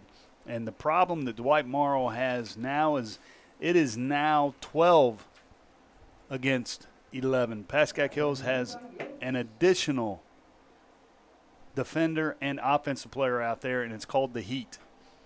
And the Heat makes it very, very difficult to come back. Conditioning in practice is certainly playing a factor in today's game with our 80-degree temperatures on this first Saturday of October. Liam Kaza, all he had to do was dive forward to get the first down, and that's what he did. Here is a big run. Jake Brew with room to go. Green grass in front of him. One Dwight Morrow player chasing him down. Incredible effort. Brew down inside the 5. That was a heck of a run by Jake Brew, exploding through the hole. But I'm going to tip my hat to the Dwight Morrow defender who chased him down. It would have been so easy to simply give up and say Pascack Hills scored the touchdown. No one would have questioned that young man, but he didn't give up. He stayed on it, and he pursued to the football. I can tell you this, Matt, a player's dedication to his team and his teammates can be judged by his distance from the ball at the end of each play, and that was a terrific, terrific play by the young man from Dwight Morrow. I believe it was Sakai Maxwell. We have a Hills player down. We'll take a break.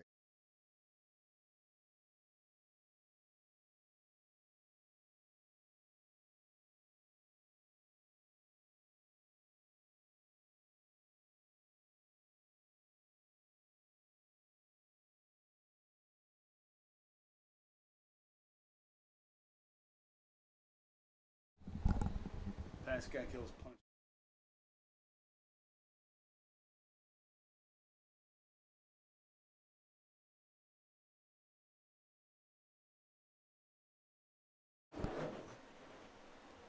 Here we are, 10:46 to go. It was Jake Brew, the injured Pascack Hills player, He'll probably be out for 1 or 2 plays because he sprung back up. So very good to see there. First and goal from the 5.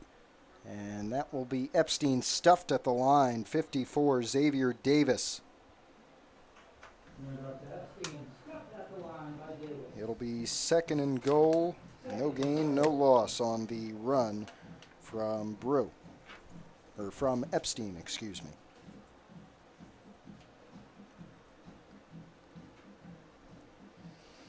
This would be a character stand for the Dwight Morrow defense.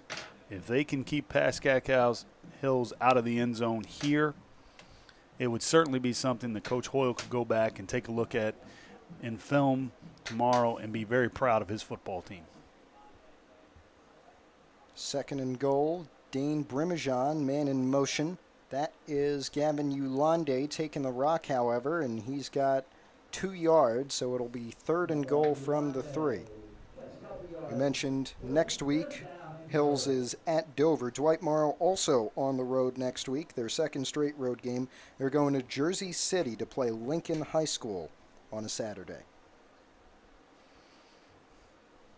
I think you're likely to see Pascack Hills just hammer the ball up inside twice and see if they can break through the defensive line of Dwight Morrow, put another score on the board.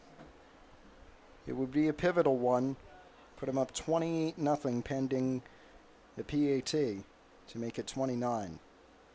Kaza will keep it. He's got good blockers, and he's in. Liam Kaza, third touchdown of the game for him. Third on the ground. He also had the passing one to Alex Lula.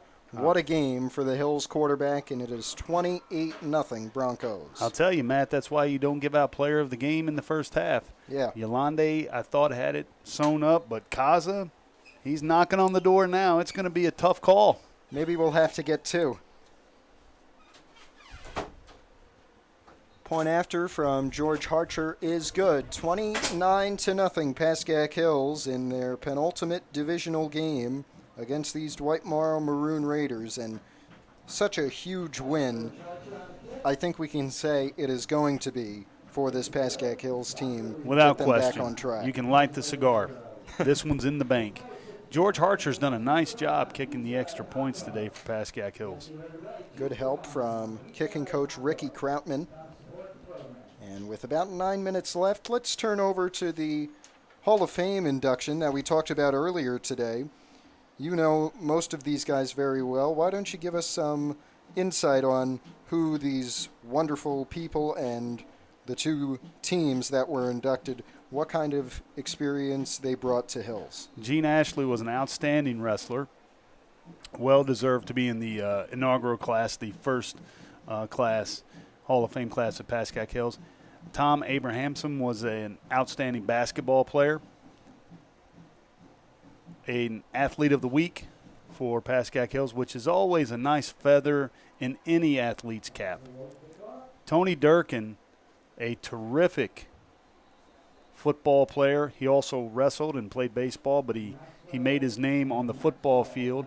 He was one of the leaders of the 1979 state championship team and came back and coached. Tony was the offensive coordinator with me for probably 15 years and did a terrific job.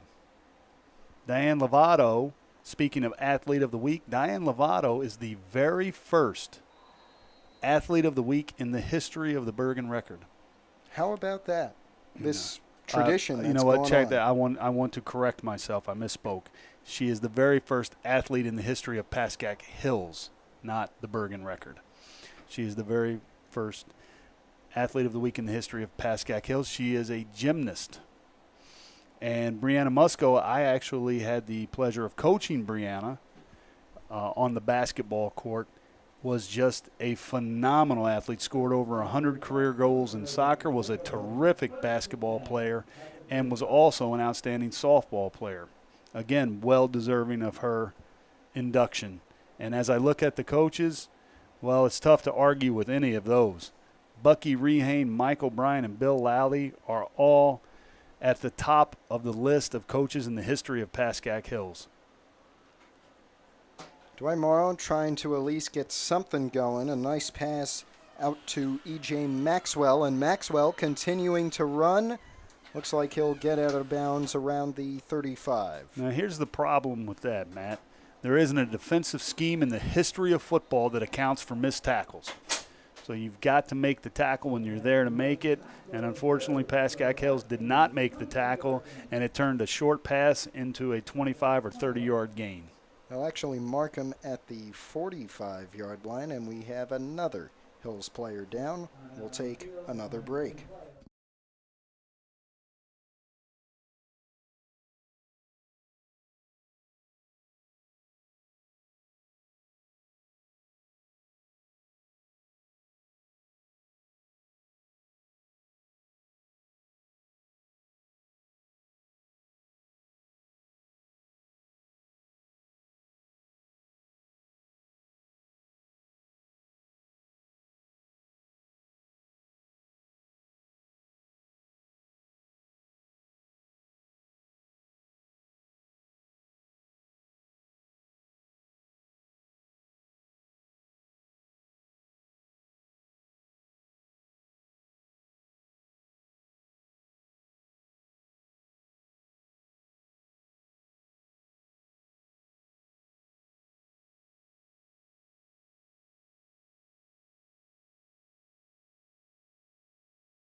Yeah. We're back. Why don't you talk a little more, Coach, about the incredible fellow coaches that were inducted to the Hall of Fame today? All three of the coaches inducted in the Hall of Fame I know personally, and I know how unbelievably impactful they were on Pascack Hills and the students of Pascack Hills. Bucky Rehane, a legendary wrestling coach, as I said earlier, built one of not only the top wrestling programs in the state of New Jersey, but in the country during the 1970s. And Mike O'Brien, well, Pascack Hills happens to play every home basketball game on Mike O'Brien Court. That is the significance of Mike O'Brien to Pascack Hills. He is a longtime athletic director at Pascack Hills, in addition to being a terrific basketball coach. He also was a baseball coach who, in 1987, won the league, county, and state championships, and he added another state sectional in 2008. So OB, as he is affectionately known, deserves to be in the Hall of Fame. And lastly, Bill Lally. Bill Lally, longtime head football coach, longtime assistant wrestling coach. Bill Lally was the head coach of arguably the greatest football team in Pascack Hills history, the 1979 state championship team, led by the aforementioned Tony Durkin. And Coach Lally has continued to be a presence at Pascack Hills and certainly deserves his place and enshrinement in the Hall of Fame. It was just a well-deserved honor for all of these coaches and excellent choices by the Hall of Fame committee. You know, it's a tough, tough job to be on any Hall of Fame committee because you're going to have to limit the number of people that can go in the inaugural class, and you're going to leave out very good and very deserving people. So I believe this is going to hopefully become an annual tradition, the Hall of Fame induction, the Hall of Fame game, and there certainly are more deserving coaches in the history of Pascack Hills, as well as athletes that will get their opportunity to go in. And you know, again, I think this is a wonderful thing that the school has decided to institute. Well, back to the game at hand. It's going to be second and 11 for Dwight Morrow. They're at the Hills 25 here, so first big offensive drive for the Maroon Raiders, and another powerful run there for number 2, Sakai Maxwell. Ariane Williams now being used as the signal caller, and it's going to be 3rd down and 6 now from the 20. That will be Maxwell again. Sakai Maxwell nearly at the line to gain, brought down by Robert Malcolm. I think what you see now is you see Coach Lampert putting substitutes into the game as well he should. You certainly want to give players the opportunity to play. You don't want to risk anyone getting injured. And that doesn't mean he stopped coaching. I'm looking at Coach Lampert. He's not happy with the amount of yardage being given up right now. You still want to keep them out. And I know that Coach Esposito on the defensive side of the ball is hoping that we can keep that 0 on the scoreboard.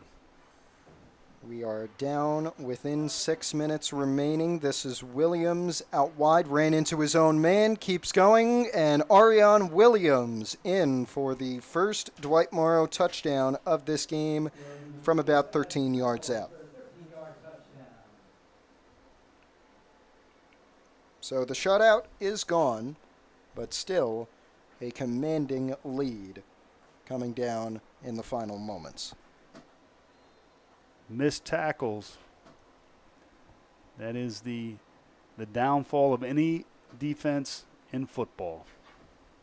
Pascack Hills had players there. They actually had it defended fairly well at the point of attack and just simply missed the tackle. Looks like they will kick for the point after instead of going. No, they will go for 2 to make it 29-8 if they get it. And Sakai Maxwell is back in the shotgun. Maxwell's going to keep it for himself. And he's right on the goal line. He did get it. So 29-8 is our score. 5:43 to go in the fourth quarter. And here we are, week 5 of the season. The tension starting to build around who's going to be in the state playoffs, who's going to win all of the great divisions and conferences that we have here in New Jersey high school football.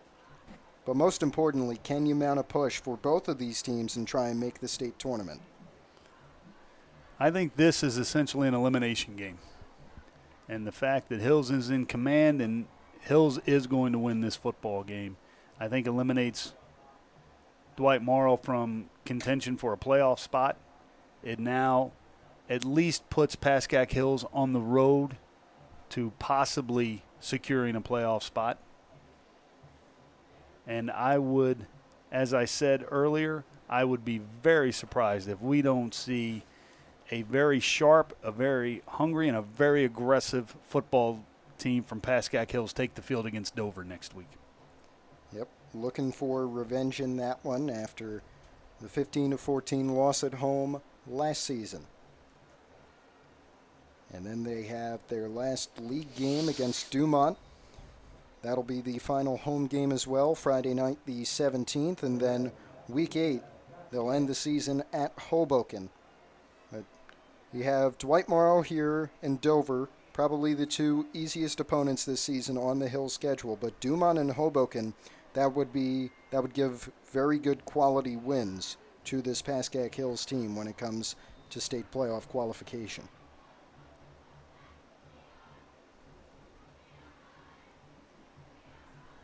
It'll be a short kick. They were lined up for the onside, but it went a bit too far for that. Jake Brew downs it near the 30. 5:40 to go in this one. Next week, we've got a busy week here on PH Athletics. It starts Monday. We'll be inside for some volleyball. Senior day for the girls. They're taking on Mawa. And we've got county games starting, county tournaments starting in soccer and volleyball. We'll have coverage of those. And we will tell you Wednesday night we'll have some girls soccer against Ramsey at 7 o'clock. And of course, next Friday night, we'll be in Morris County. Tape-delayed coverage of that Dover Pascack Hills football game, now a very big one for Hills as they try to push for their first state tournament appearance since 2019, when a guy who's right next to me named Brooks Alexander was the head coach. That was a fun season. It's always a nice feather in the cap at the end of any season to make the state playoffs. Only 8 teams from your section have done what it takes to make the playoffs. So to simply make the playoffs is a nice accomplishment in New Jersey high school football. It'll be 2nd and 6. And it's a very different system. I understand you now coach at Clarkstown South, I believe. Clarkstown North. Clarkstown North, it was one of them. Yes. And New Jersey does it very differently from pretty much any other state in the union when it comes to high school football, isn't it? It is a different system. It is unique to New Jersey, but there's one thing about it. I think New Jersey high school football is as good as any football in the country. I am not originally from New Jersey. I played high school football in 3 different states: Oklahoma, Louisiana, Kentucky. I experienced what many people consider the quote-unquote best high school football in America, and I'm telling you, New Jersey takes a backseat to no one. I believe this state, and not even taking into account the Catholics that we have, which are obviously very talented. Bergen Catholic, Don Bosco, you can put St. Joe's and DePaul up there. Even the public schools, some of the best in the country. Old Tappan and Northern Highlands played last night in a blockbuster matchup. Without question, great high school. Oh my goodness, what a throw! Sakai Maxwell to his brother EJ, and it's a Dwight Morrow touchdown.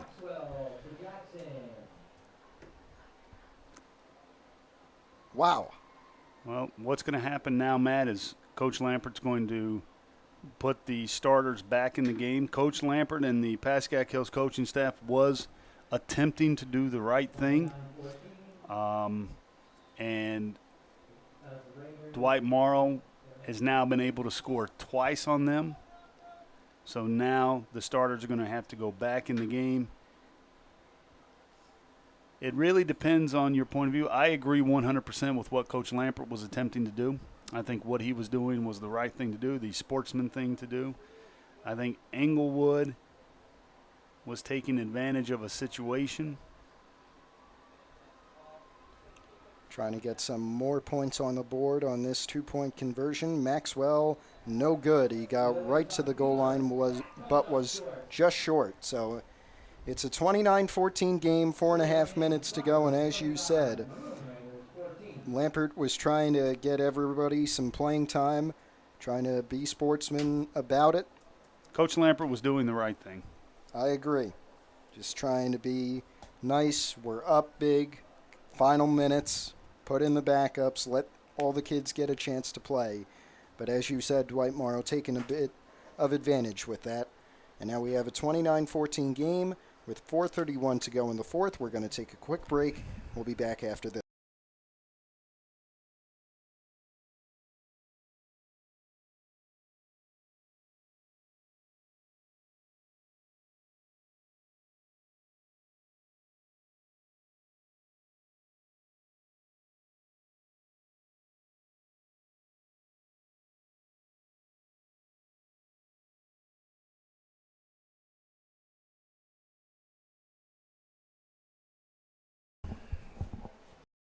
Here we go.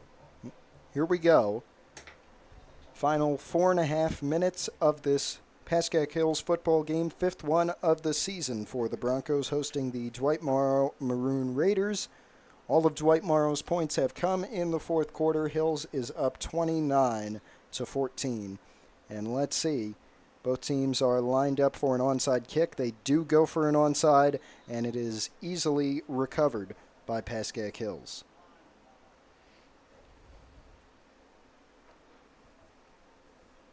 They'll be at their own 45-yard line to start this drive, and we'll see if the starters come back out. As I said, Coach Lampert was absolutely doing the right thing by getting some of the young kids an opportunity to play. I think we're going to see certainly at least some of the starters re-enter the game so that he can stop any kind of momentum that Dwight Morrow might be trying to seize here. 1st and 10 from their own 45. It'll be Kaza with the give. And a huge stop for the Maroon Raiders. Gavin Ulande attempted the rush, but for the first time today, he wasn't able to get at anything. Loss of about 4, and up comes second down.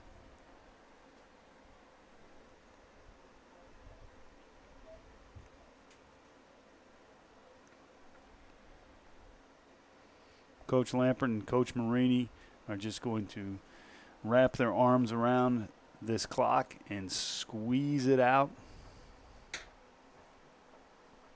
As they should, down to 3:45. And Coach, what are the kind of challenges motivating a team that started 0-4, lost every game by multiple scores? How do you deal with it and get a performance like we have seen so far today from Pascack Hills? I think you have to compartmentalize the season. I think you have to talk about the season in terms of let's put what has happened behind us and let's look at what's still on the table for us to accomplish. And if we do what we're capable of doing, we can still achieve our goals. And I think Coach Lampert is focusing on that very thing with Pascack Hills right now. We have a timeout here, I believe, from Coach Lampert after 2 big losses. We're going to take a break with him.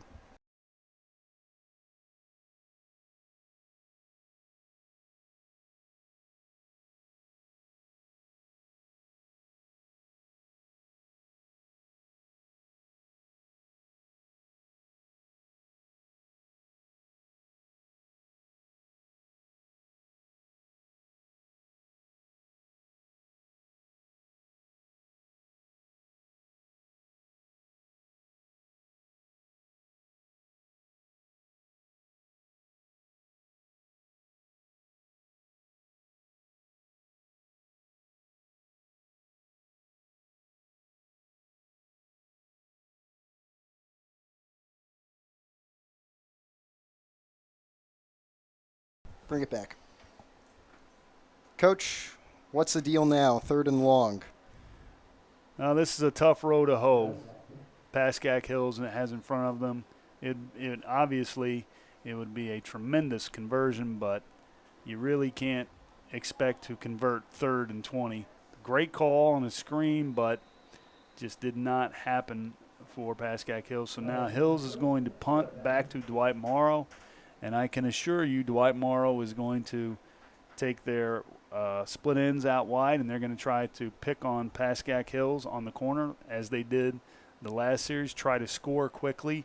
I would expect Pascack Hills to be in a too high shell over the top to prevent anything from getting deep. And, I'll tell you, on the sideline for Pascack Hills is the absolute best I ever coached at playing a deep safety and coming off the hash, and that's Matt Marini. Some high words for Coach Marini now, also an assistant for the basketball team, and as I understand, a very good basketball player as well. It's punt down at the Hills 24, or the Dwight Morrow 24, excuse me. And with 2:56 to go, let's see if they just go for it, try and throw deep. You want to know why I was able to win football games at Pascack Hills, Matt? Because I had players like Matt Marini, Nick Evans, and Evan Lampert on the team. All 3 of those were outstanding players for Pascack Hills. I'll tell you what, Pascack Hills could use someone on the defensive line right now getting off the ball the way Coach Lampert used to. He took his skills up to Rutgers, and they were certainly happy to have him. Very good player, and very good to see all of them back home. So here's Dwight Morrow, 2:56 to go, 29-14 game, and maybe just going for broke.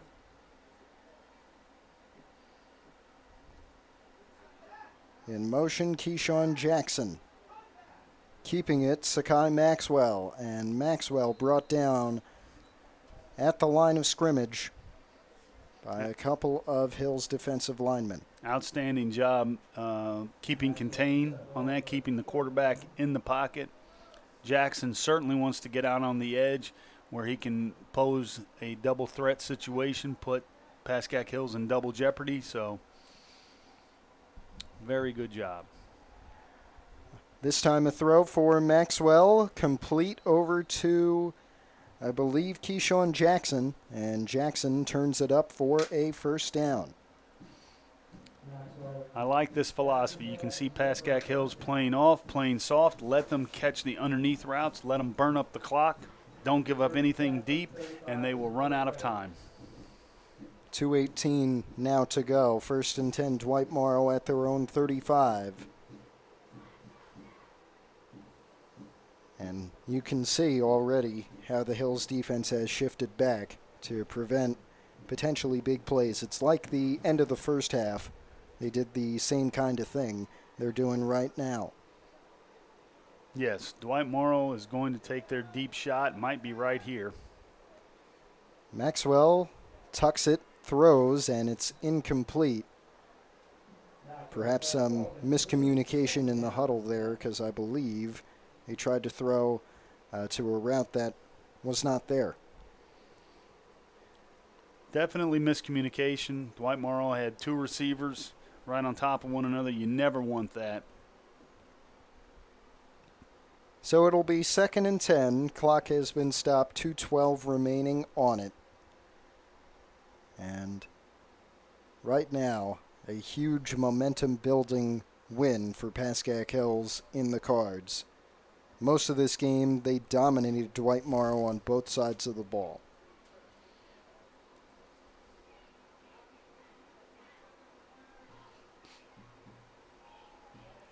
Maxwell looking deep on 2nd down. Sakai Maxwell tucks it.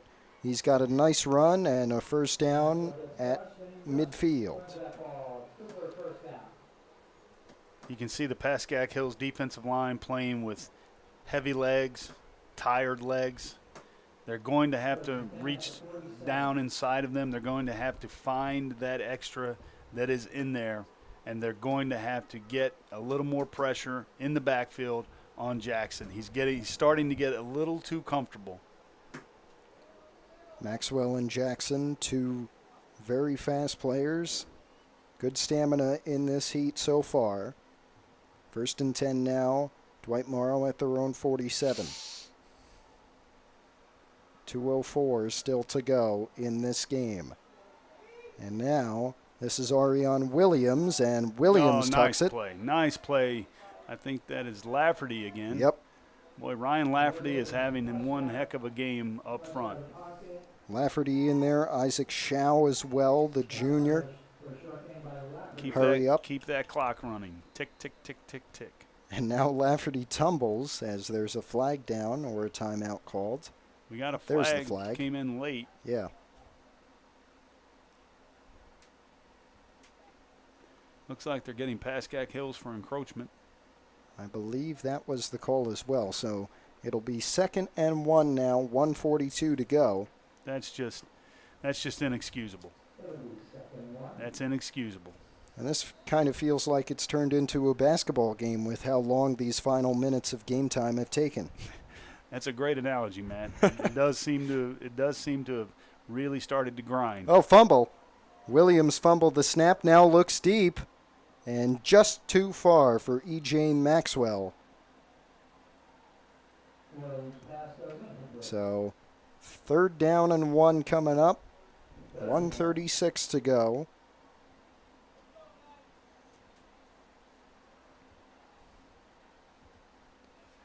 And at this point, where does the drive come from in these final moments where you really know you're not going to win? There has to be a level of personal pride and pride in representing your school. I agree with you. Dwight Morrow is not going to win this football game. Pascack Hills will not allow that to happen. But they still need to keep fighting, and they have.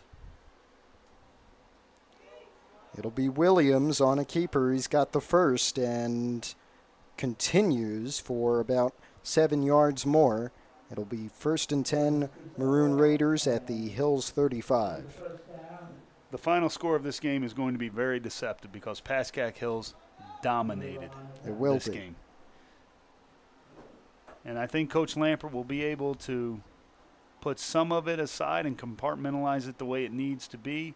But he's going to have a real problem with intercepted. Oh, there we go. That's what we need. Williams was looking deep. It was picked off by Cody Jones. That will do it. Coach Lampert's going to have a tough time overlooking the two big fumbles that Pascack Hills had midway in this fourth quarter.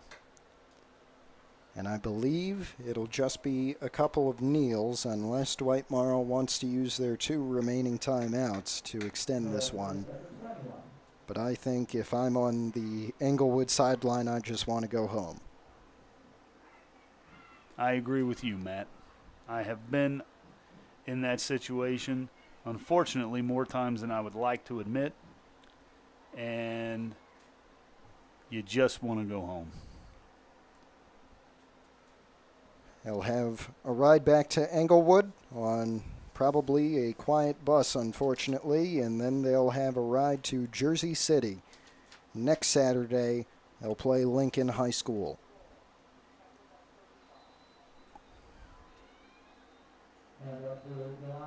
And Dwight Morrow is going to use right their on cue, timeouts here. Dwight Morrow calls their timeout. A 3-yard gain, second down. They've got 1 more to go. And I don't even think they're going to go back in a huddle here. Looks like they are, so we'll take a break.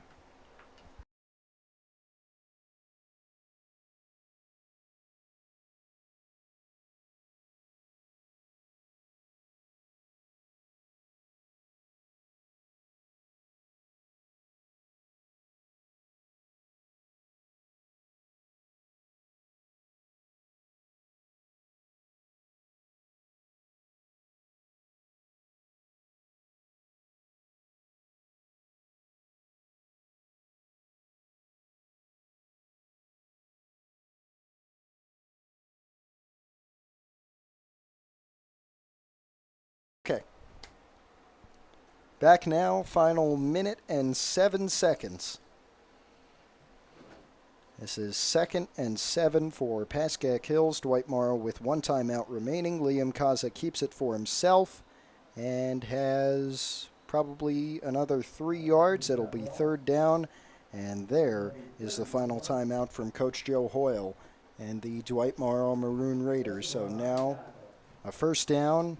It's over already, essentially, but a 1st down will conclude today's proceedings. A 1st down will absolutely make it academic at this point. It will be in the history books. That's a good way to put it. And I can tell you this, whatever bumps and bruises, aches and pains Pascack Hills is suffering now, feeling now, or they have for the last few weeks, the doctor is in the house. Dr. Wynn cures all. It'll be Hills' first win in recorded history. We go back to 2003 on our head-to-head data, and they've only played twice in that time. 2023 in the Ivy semifinals, Dwight Morrow won that, and last year at Englewood, Dwight Morrow won 36-26.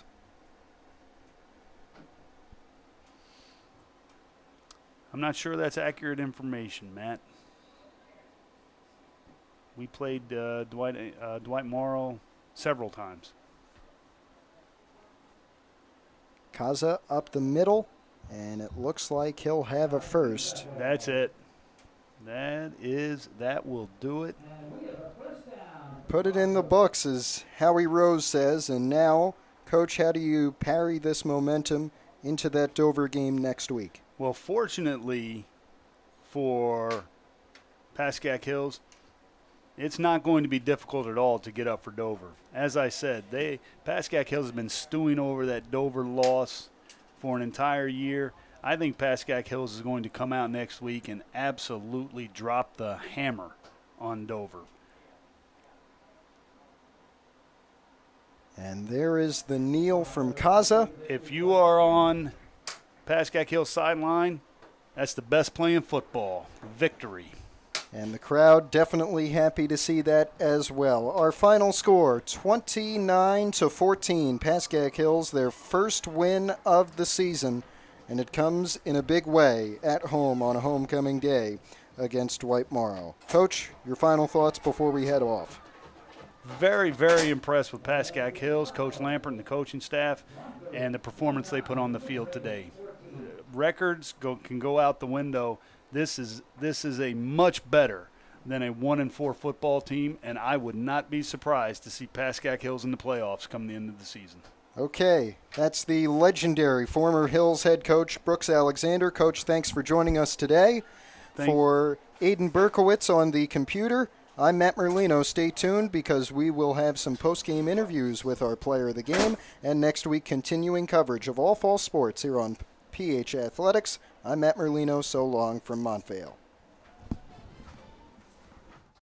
Thank you for watching this presentation of PH Athletics.